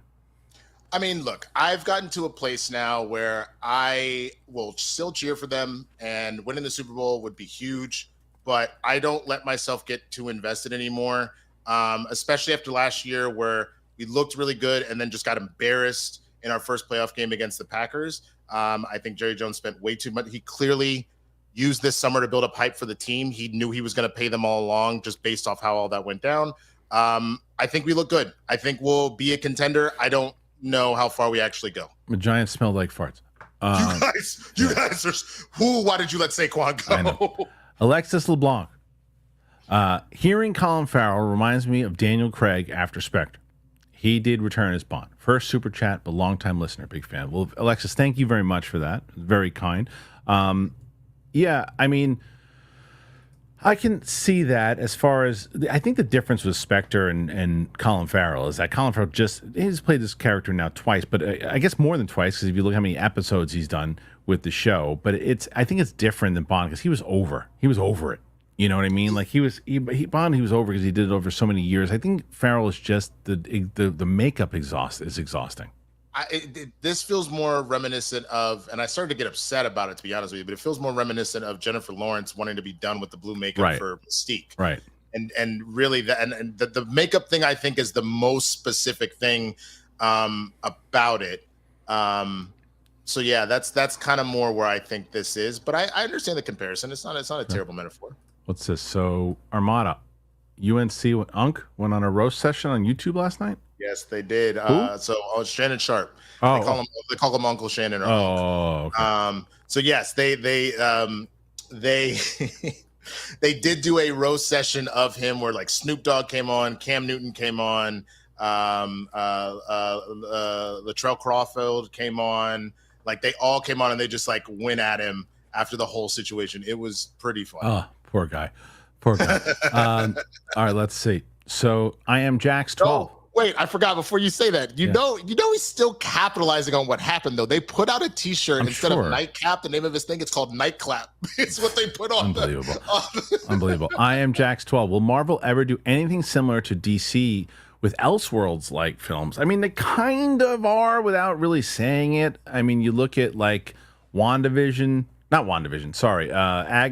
and you look at Werewolf by Night. It's kind of connected, but not really. The closest you get to it, to be honest with you, but it's a different dynamic, is honestly Sony, because it is Marvel. It always says in association with Marvel, but it's not really connected. They're just kind of doing this thing over here. Right. Town Matt 12. Hey guys, just got in, but we'll catch up on the upload later. Winston, have you watched the One Piece live action show? And if you did, what were your thoughts on it? Are you excited for season 2? Did you watch it yet? You did, right? I did not. Oh man, you're killing me over here. I think the problem is I still have, and I need to just take your approach to it.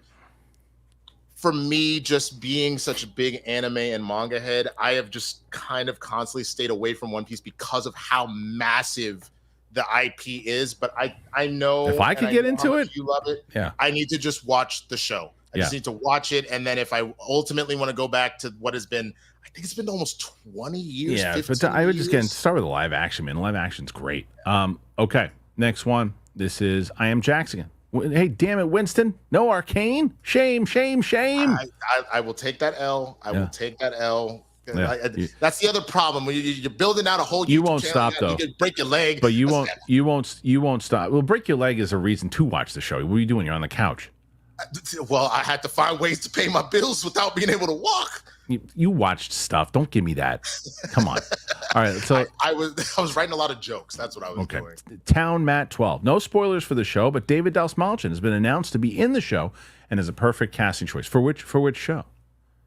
What did he just put something else? Which one? David put another question. Which one did he? Maybe it's related to that. Maybe. Did I miss it? One Piece. One Piece, I assume. Oh. Maybe for season 2. For season 2. Interesting. Yeah, well, he's the best. I think I even talked to him. I might have talked to him about One Piece when he was on.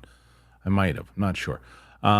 Eric Kirby, are you guys going to review Rebel Ridge on your separate channels? I think that what we'll do is probably watch it and then talk about it on this show. For me, it's like I always I want to make sure that people are going to watch the review, so the movie gets, it'll get like what I've been doing with the interviews lately, right?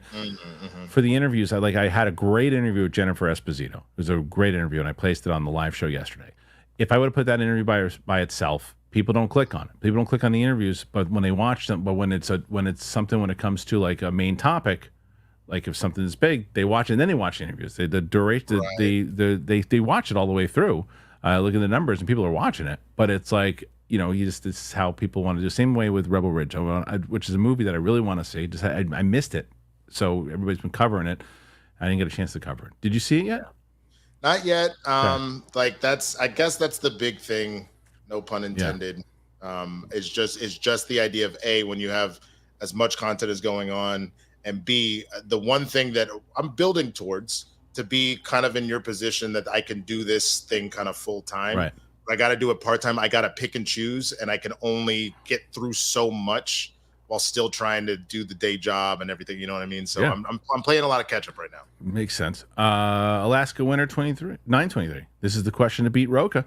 Any video games that you're looking forward to? I think the Indiana Jones game. I'm really looking forward to. Interesting. Yeah, that game. Yeah, do you see that? Do you see that trailer? I haven't seen the trailer yet. Oh, it's good. But just because you remember I'm a new Indiana Jones fan. Yeah. Because I just had never seen them and watched them in anticipation of Dial of Destiny, which not a fan of that movie, but the others were good. So I think that'll be fun. I think the one I'm most looking forward to is Marvel Rivals. I didn't get to get in on that beta, but I heard that was people were obsessed. Yeah, that and Dragon Ball Sparking Zero. Oh my God, I can't wait for that game. You will probably never see me. I'll just be streaming all the time. Actually, Winston, something you never heard before. Do you want to hear something? Yeah, ladies and gentlemen, your winner and the new question champion of the world, Winston A. Marshall. Hey, not only did you beat Roxy, you stand at 58. You beat her by 12. You almost can you hit 60 before we go off? Wow. It's 59. 59. Hold on. I gotta see. Hold on, let me I don't know if I have it loaded. You look. Let me get the questions up because now they're sending them in a lot. So we're gonna Julius Wyatt to help Winston catch Roka. Roka, this guy's gonna be he's gonna be the untouchable. It's gonna be Joe DiMaggio soon to help Winston catch Roka. Also feel bad for Tua. Yeah. Dude, that genuinely really makes me sad where we're at. Yeah, with him. That's tough. Derek Johnson, what does he want to do it? My question: do we know really? Do we have two Batman at the same time? I'm not sure. What does he want to do with my question? Do we really? Oh, what does he want to do is my question, I think, is what Derek wrote. Do we know really? We will have two Batman at the same time. Okay, yeah, that's what he's saying. A Penguin show, Joker movie not in that universe, Peacemaker show that's also in the same universe. What's the direction? I understand what you're saying. So, Derek, I mean, that was the thing earlier, man, that we were talking about with this, man, is that that I think that a lot of these projects were kind of set up before he came in. So instead of scrapping the ones that he knows are going to do well, instead of just getting rid of them altogether, like you can get rid of certain movies, and like that's why they never said when they started about Wonder Woman, Flash, Aquaman, Shazam. They didn't say we're scrapping all these. They said we're keeping the door open, which meant let's see how they do in the box office. And as soon as they didn't perform, see you later, out the door. That's exactly what happened. The Batman performed. So to scrap that, and they said, look, people want to see this movie. People want to see this. Same with Joker. And it's like people want to see these things, and they're going to do well. So the plan is still to, all right, look, let's just create this other thing over there, make sure it is. And with Peacemaker, it was his thing he was working on, and he figured, can I maneuver a way to make this work within my DCU? And that's exactly what he did. So I do think he has a plan for sure. I wonder if you can hear this. I can, but I don't want to get copy strike. It's mine. Oh, is or it? Ours. Okay. I'll remember. Can you hear it? I can, but it doesn't work. But it works as far as the tone, yeah. But I remember. Oh, yeah. It's not going through all the way. Yeah. But yeah, you are. Look, dude, you've got Roxy now almost by like 20 questions. You're at 60. This is like what I did to the rock stars. I remember that. This is crazy. Like this is we thought you were gonna. You said you thought you were gonna be in the basement. This is it's gonna be wow. Everybody move. You can be as cocky as you want. This is the best. Wow, crushing here. The Big Mo Network. This is for Winston. What up, Kristian? What up, man? Big Mo, I miss me. Big Mo. Are you not in New York anymore? Galaxy Geeks. Winston, how has building your channel been? It's been good. It could always be better. The main thing again is it's just trying to find enough time in the day to not only be consistent, but to like put out quality content. Cause like on top of that for me, and that's where I'm trying to find a way to split the difference, is I have put so much effort into like my editing style and things like that. If I can't get it to at least a bare minimum of what I have kind of established now, then I get in my own head about like, well, let me just throw something out there. So trailer reactions have been really good for me because those can be quick edits versus like if I'm doing my blurred breakdown show, if I'm doing this series I've been calling a thread where I get into like kind of a video essay about something, it just takes a little bit more time. So, but I'm having fun. That's the important part. You're doing a good job. Your editing is great. Yeah. Thank you, man. Yeah. Nick B, which team will have the honor and glory of sending the Cowboys home in the playoffs? The team sent by the people who are right in the world. The Cowboys will have that honor. PU. Dylan Neal, making my first super to help you win. Let's go. Did you ever? I'm not even going to tell Winston what his number is yet until the end. I'm going to tell him at the end because this is turning into Aaron Judge stuff. This is turning into something we never thought would. Not to this level. We thought, okay, maybe you'll get lucky and beat Roxy. I know you're supposed to thank your mama first, but I'm gonna start off by thanking Aisha Kenya. She started it. The Big Mo Network. Since it's Friday, I honestly, dude, like I think people will have numbers. I don't know if anybody's gonna ever catch this number. The Big Mo Network. Since it's Friday the 13th, what's your favorite movie in the franchise? I just remember the fourth one. Winston's probably gonna be the answer. He doesn't watch. I don't think he's watched any of them. I don't be watching no horror. Freaky. So that was the. It's not Friday. He's talking about Friday the 13th. No, I understand that, but that also happened on a Friday the 13th. So I'm gonna take that. He's talking about the franchise. Cut it out. Don't get cocky now that you're the champ.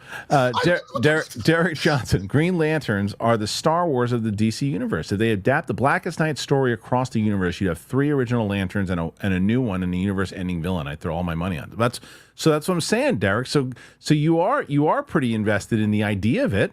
Like, see what they're going to actually wind up doing with this whole thing. If they actually, they're putting together a plan to get you excited about it. And they have people talking about Green Lantern again.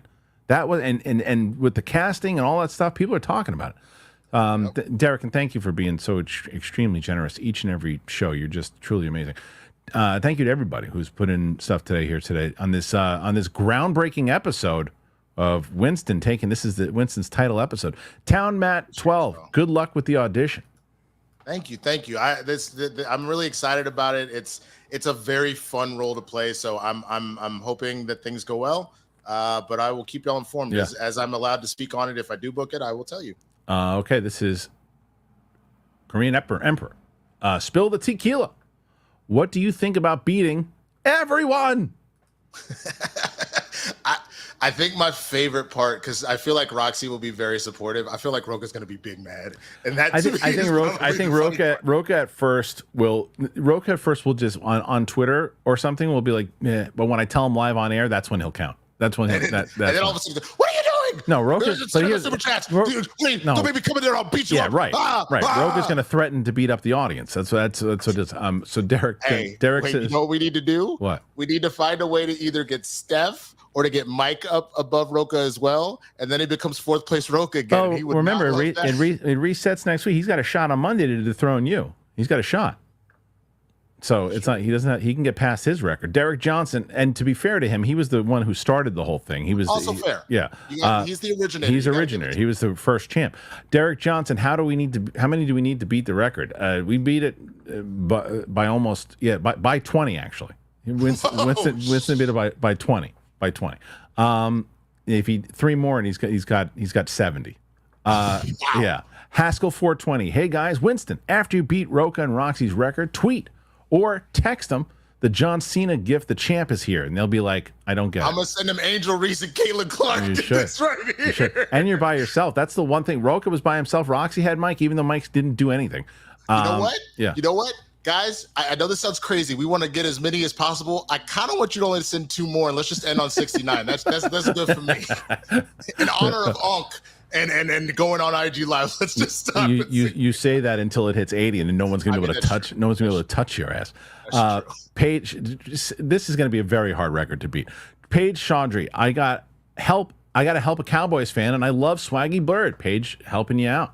Thank you very much, Paige. Derek Johnson, I'm sending in questions just to beat the record. You did it already. Let's go. Yeah, this is now anybody that puts stuff in now is just to make it untouchable. It's to be a part of history. It's to be a part of history. That's exactly what it is. I was part of the almost 70 day. Tia Foster, hi. Thank you, Tia. Very nice of you. Derek Johnson coming in hot again. I grew up a DC fan. My first superhero was the Flash. They killed me with the speed skating Flash, and they destroyed this IP. I just don't have faith. By the time they fix it, I'll be like 75. I can't tell you that I don't understand, that I understand his frustration. I do understand his frustration. But I'm just feeling, as a DC fan, you want to be hopeful here. And just like I say, get your hopes up until Superman, and then make your judgment after that.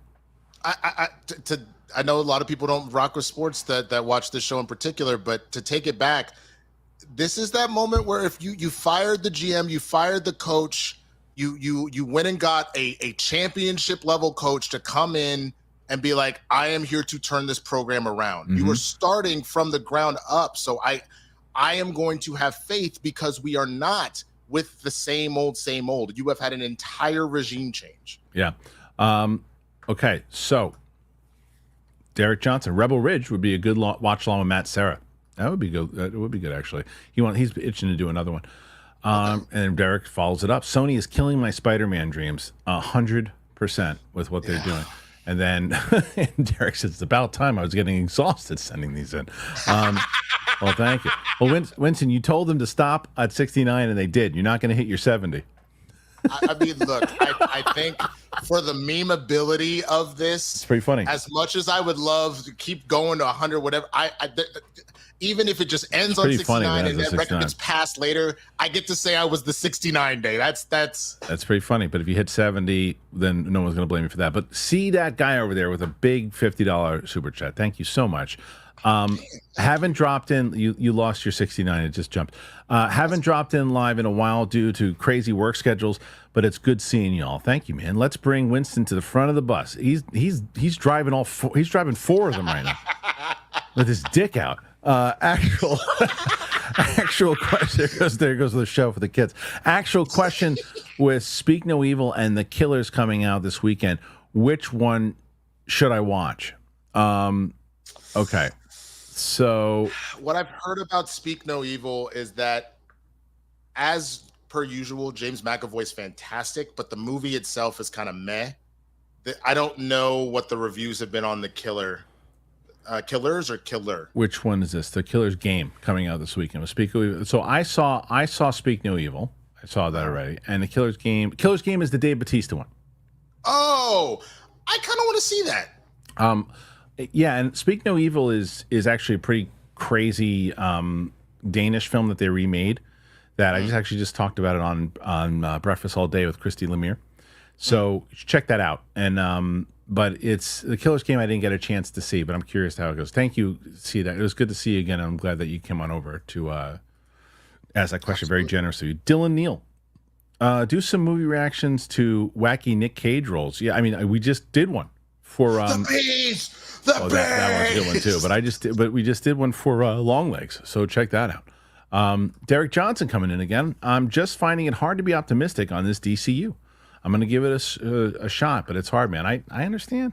I get it. I also know just like the state of the world in general, it feels like there's some bad news that pops off every 2 seconds. So it's hard to get your hopes up about anything. Yeah. But you have given me enough signals that I can hold out some hope. Yeah. As far as what this is going to be. But that's just, again, that's my take. Yep. Okay.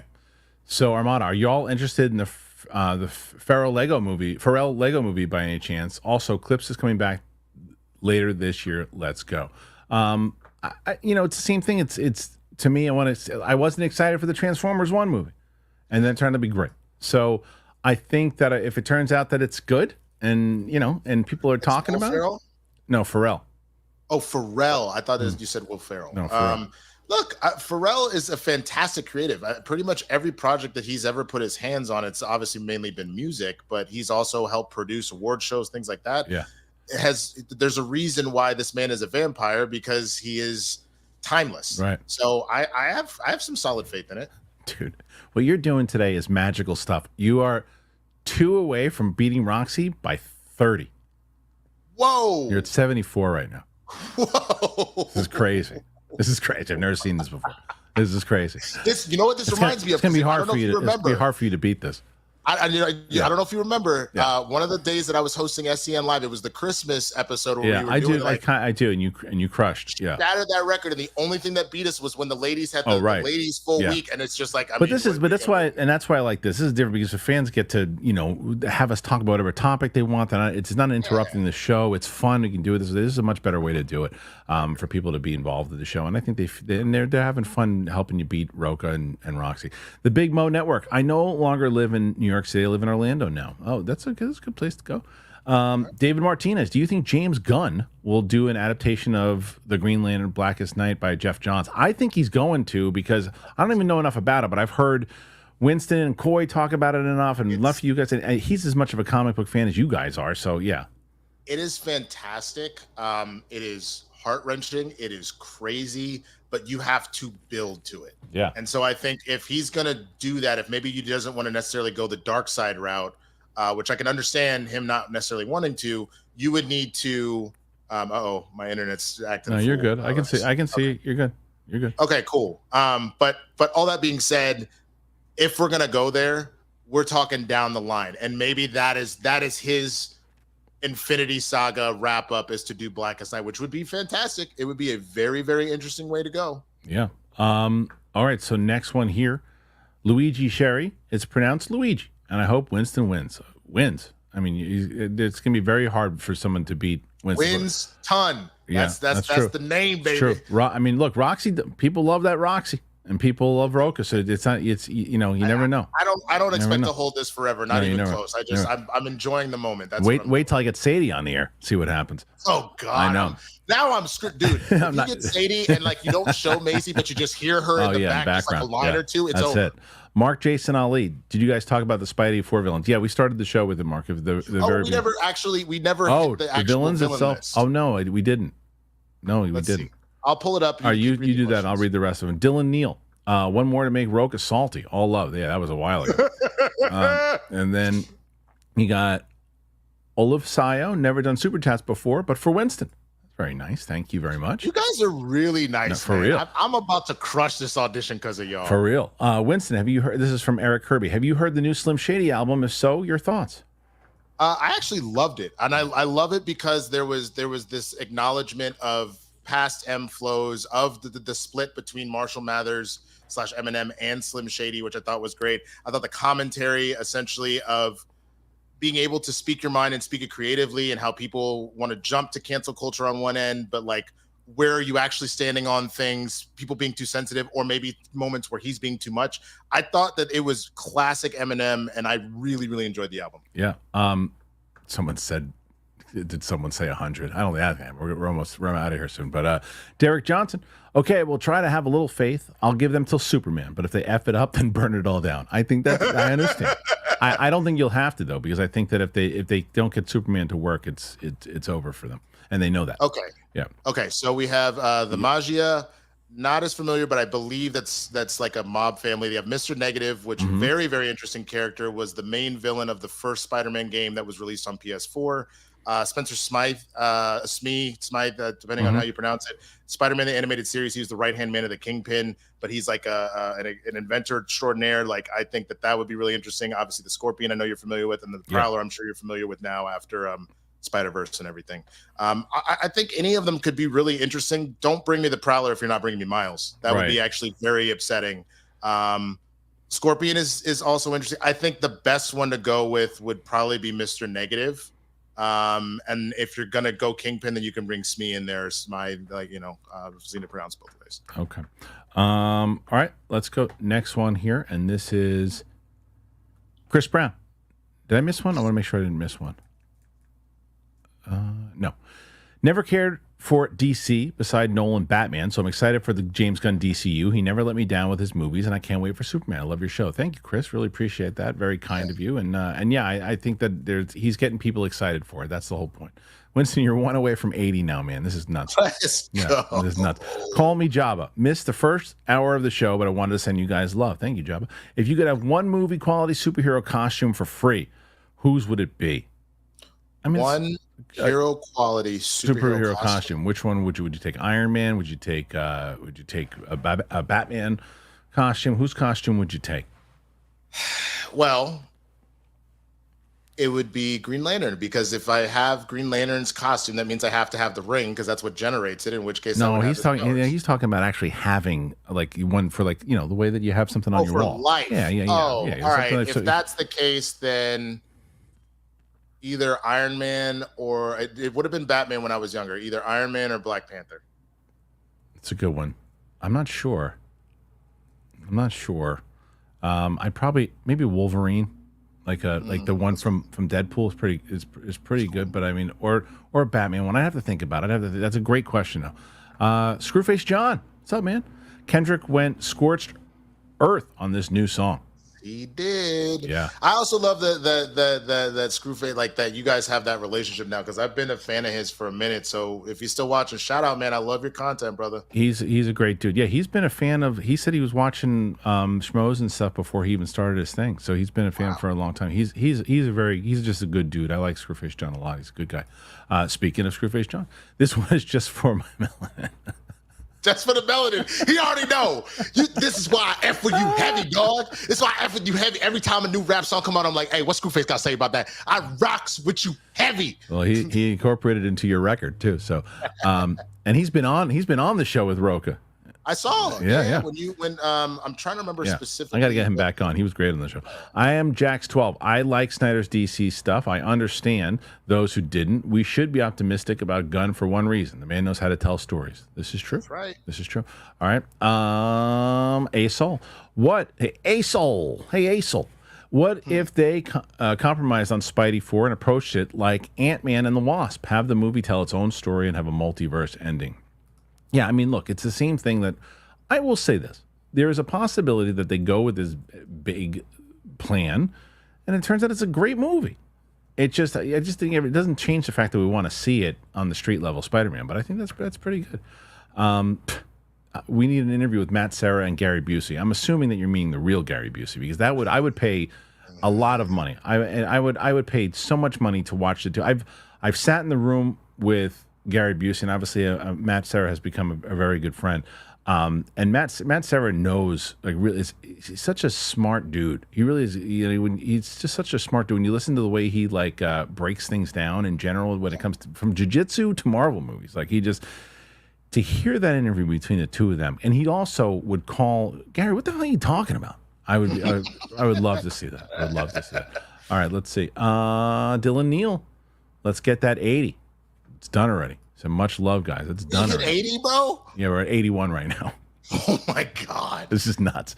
These are the fine. So we're almost done here. We're almost done, because the Sink Lord, Winston, do you think Michael J. White would make a good tombstone for a Spider-Man villain? He would be fantastic.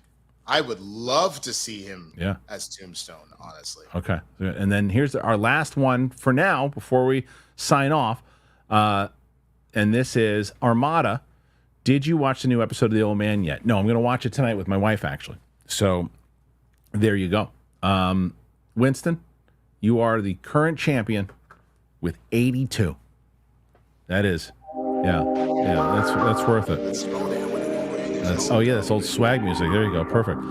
So you can't. It's loud, but I can. If you wanted me to, I could. Well, I guess I couldn't. I was going to say I'll edit it in, but we're live, so it doesn't make any sense. All right. So why don't you give everybody where they can find you now as the new reigning champion that will probably hold the record for quite a while. Yeah, man. You can find me at the Swaggy Blurred on all platforms, specifically over here on YouTube. If we're able to build like this just with donations, I'm not even asking for money. Just go over and subscribe to my channel, man. I've been doing my Blurred breakdowns, hitting you at what's my tagline? It's the pop culture show where you need to know what happened was. So definitely come on over and check that out, man. I've got this video essay called A Thread that I'm about to do about both the show Abbott Elementary and English Teacher, and people making comparisons that don't make sense to the two of those. You obviously see me here on Capes and Cows. With Roca, I do Spill the Tequila and Game Time over there. Just a lot of stuff popping off, man. And the main thing right now is as soon as we wrap up, I'm going to go knock this audition out of the park. So thank you for sending, honestly, y'all just sent me a lot of positivity and love that I feel like I'm just going to carry with me into that room. So you're not done yet because you got one more. Razorback 10, two more. Razorback 10 just said, just a longtime supporter of the channel. I love the new format. Thank you. I need a Kristian Harloff t-shirt. Oh, I mean, I didn't know if anybody would actually really ever care about that, but if people actually want one, why not? Derek Johnson, it's a fight for second place now. Well, I mean, this week's over. This week is over, so there's no there. It's going to be next. I mean, I guess the all-time leaderboard. I'm gonna have to make a leaderboard today before we go. But now people are just firing them in and not letting us get out of here. So I am Jax 12, 84, Mike Joyce, Winston doing an Ocho Cinco impression, looking sharp, good stuff. So that was you got 86, the current record, 86. Oh, that is nuts. Yeah, that's nuts. Yo, you know what? One more. I was born in '87. Feels like good luck. You want to wait until we get 87? Just because that's my so birth year. we can talk about if anybody. I mean, you're going to be here for a while. Well, you may not be here for a while. I mean, should I say that? Someone may have heard that and go find here. Yeah.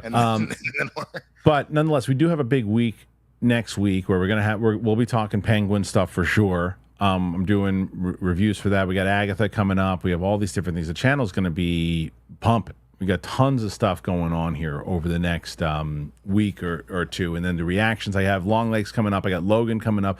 There you go. Aisha Kenya just put in 87 for you. So you're amazing. Good. You're good to go. She started it. She was the whole person that started. And then Derek Johnson just put it in, got you to 88. Now you're going to wind up getting a 90 before we leave. This is insanity today. I'll take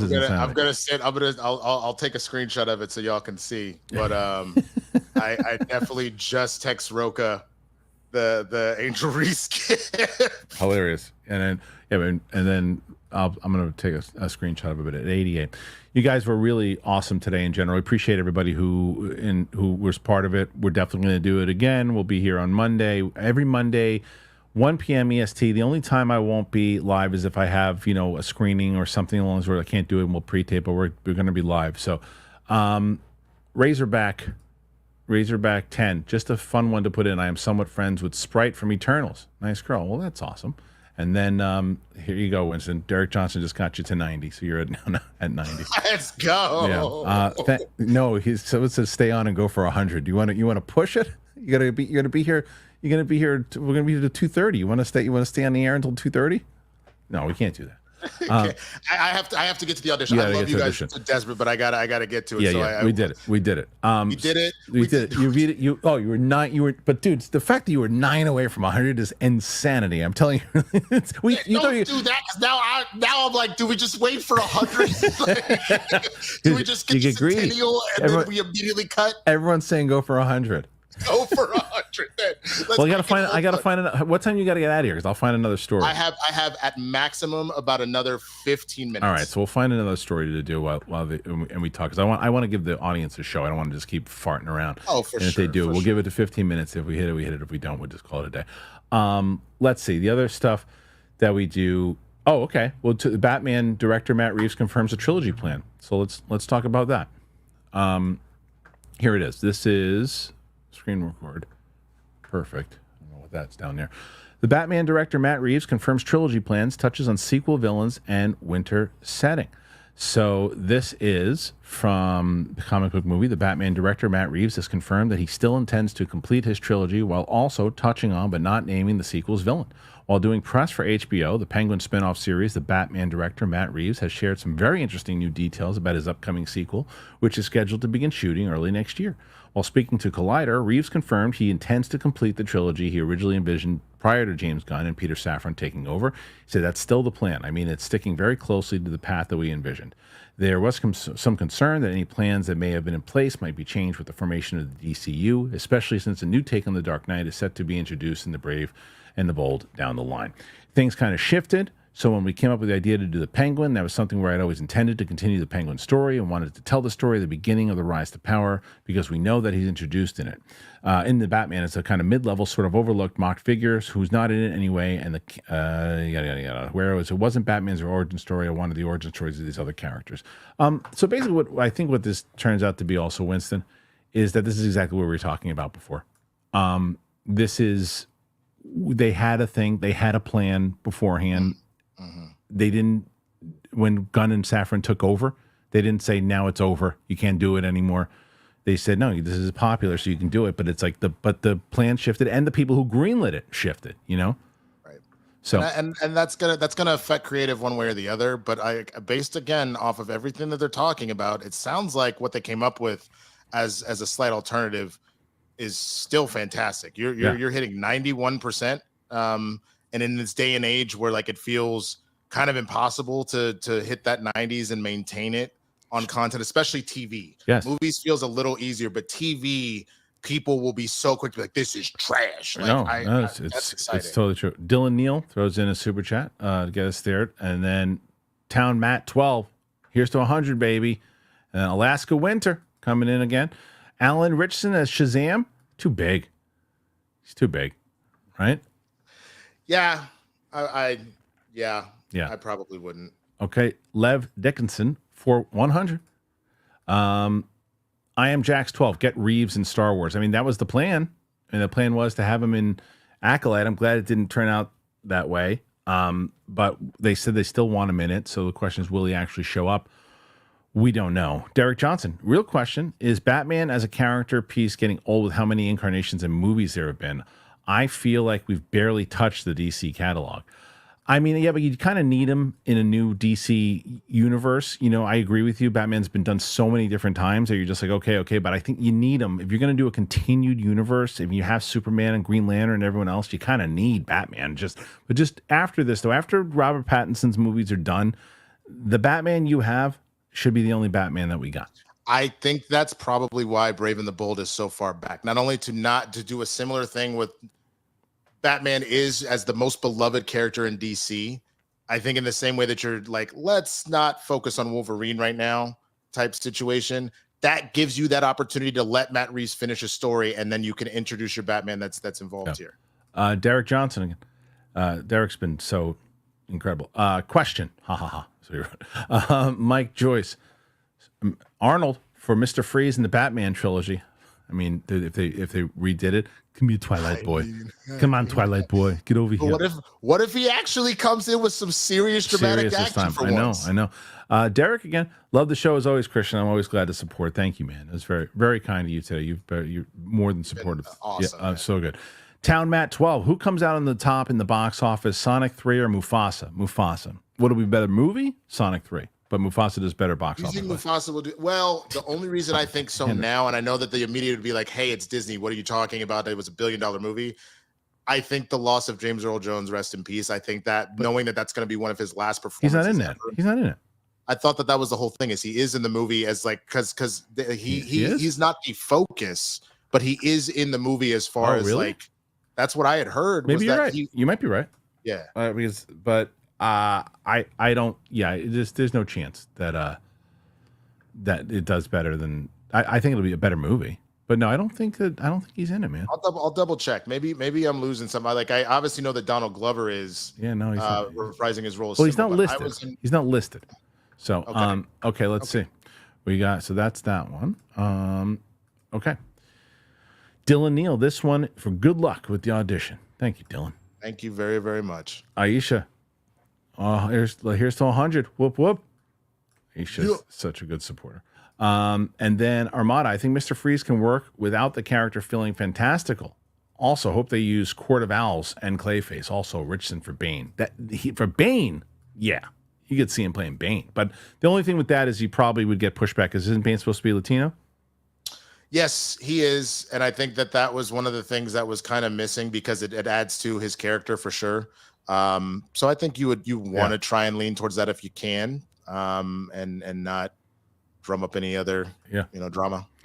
Derek Johnson, agree that after this trilogy should be only one Batman and maybe focus on these other heroes. Agreed. And then to where Derek then says, damn, are we at 100 yet? Yeah. We are at 106. So whoa, that's it. We are 106, ladies and gentlemen. Winston A. Marshall is the clear champion, and it is going to be an ongoing battle trying to get to beat this one. So y'all are the real superheroes. They really you were. You want to talk about the on your left Avengers, Justice League coming together. Y'all are the real. Now heroes. here's the other thing though that's going to come. You're going to have another. See, now you got to shake it off, and then when we get close to like whatever the not Morbius. What's that movie that's coming out with the Craven? When we get a Craven spoiler thing coming out, you get a Craven or the Joker spoiler thing coming out. Like that's when it's going to get. And you don't even have Coy on this episode. Coy wasn't even here. You didn't have Coy here. That's what's crazy. We didn't even have Coy today. And Roxy's going to be losing her mind trying to beat this. So anyway, thank you guys. I literally feel like it was an on your left day. That's what that felt like, guys. Yeah, Thank you. This is either the origin of a great hero or origin of a supervillain. We'll see. So. Thank you guys for joining us. Winston, again, thank you, man. And then you gave a shout out to the channel real quick, but just again, where can they find you? One more time, youtube.com/theswaggyblurred. I'm on all platforms, so you can check me out on social media as well. But yeah, please come over and say what's up. Guys, thank you so much. Honestly, I know we had a lot of fun here today, and it was great to have all these questions and continue to talk about it. And I always love talking to Winston about everything. But yes, you guys played along with this fun game that we do here every day, and it supports the channel, it supports the people on the channel, and the fact that you can get involved in it, it means a lot. So thank you, and I'm glad that we can also, it's so interactive that you guys feel like you even want to do that, so appreciate it. All right, we'll see you guys tomorrow. If you haven't already watched, or Monday, if you haven't watched the reaction of Trap with my wife, please do it. She's been really excited to see what you guys thought of the reaction, so check that out. That's on the channel now. Appreciate it very much, and we shall see you guys on the flip side. We will see you all very soon. Bye.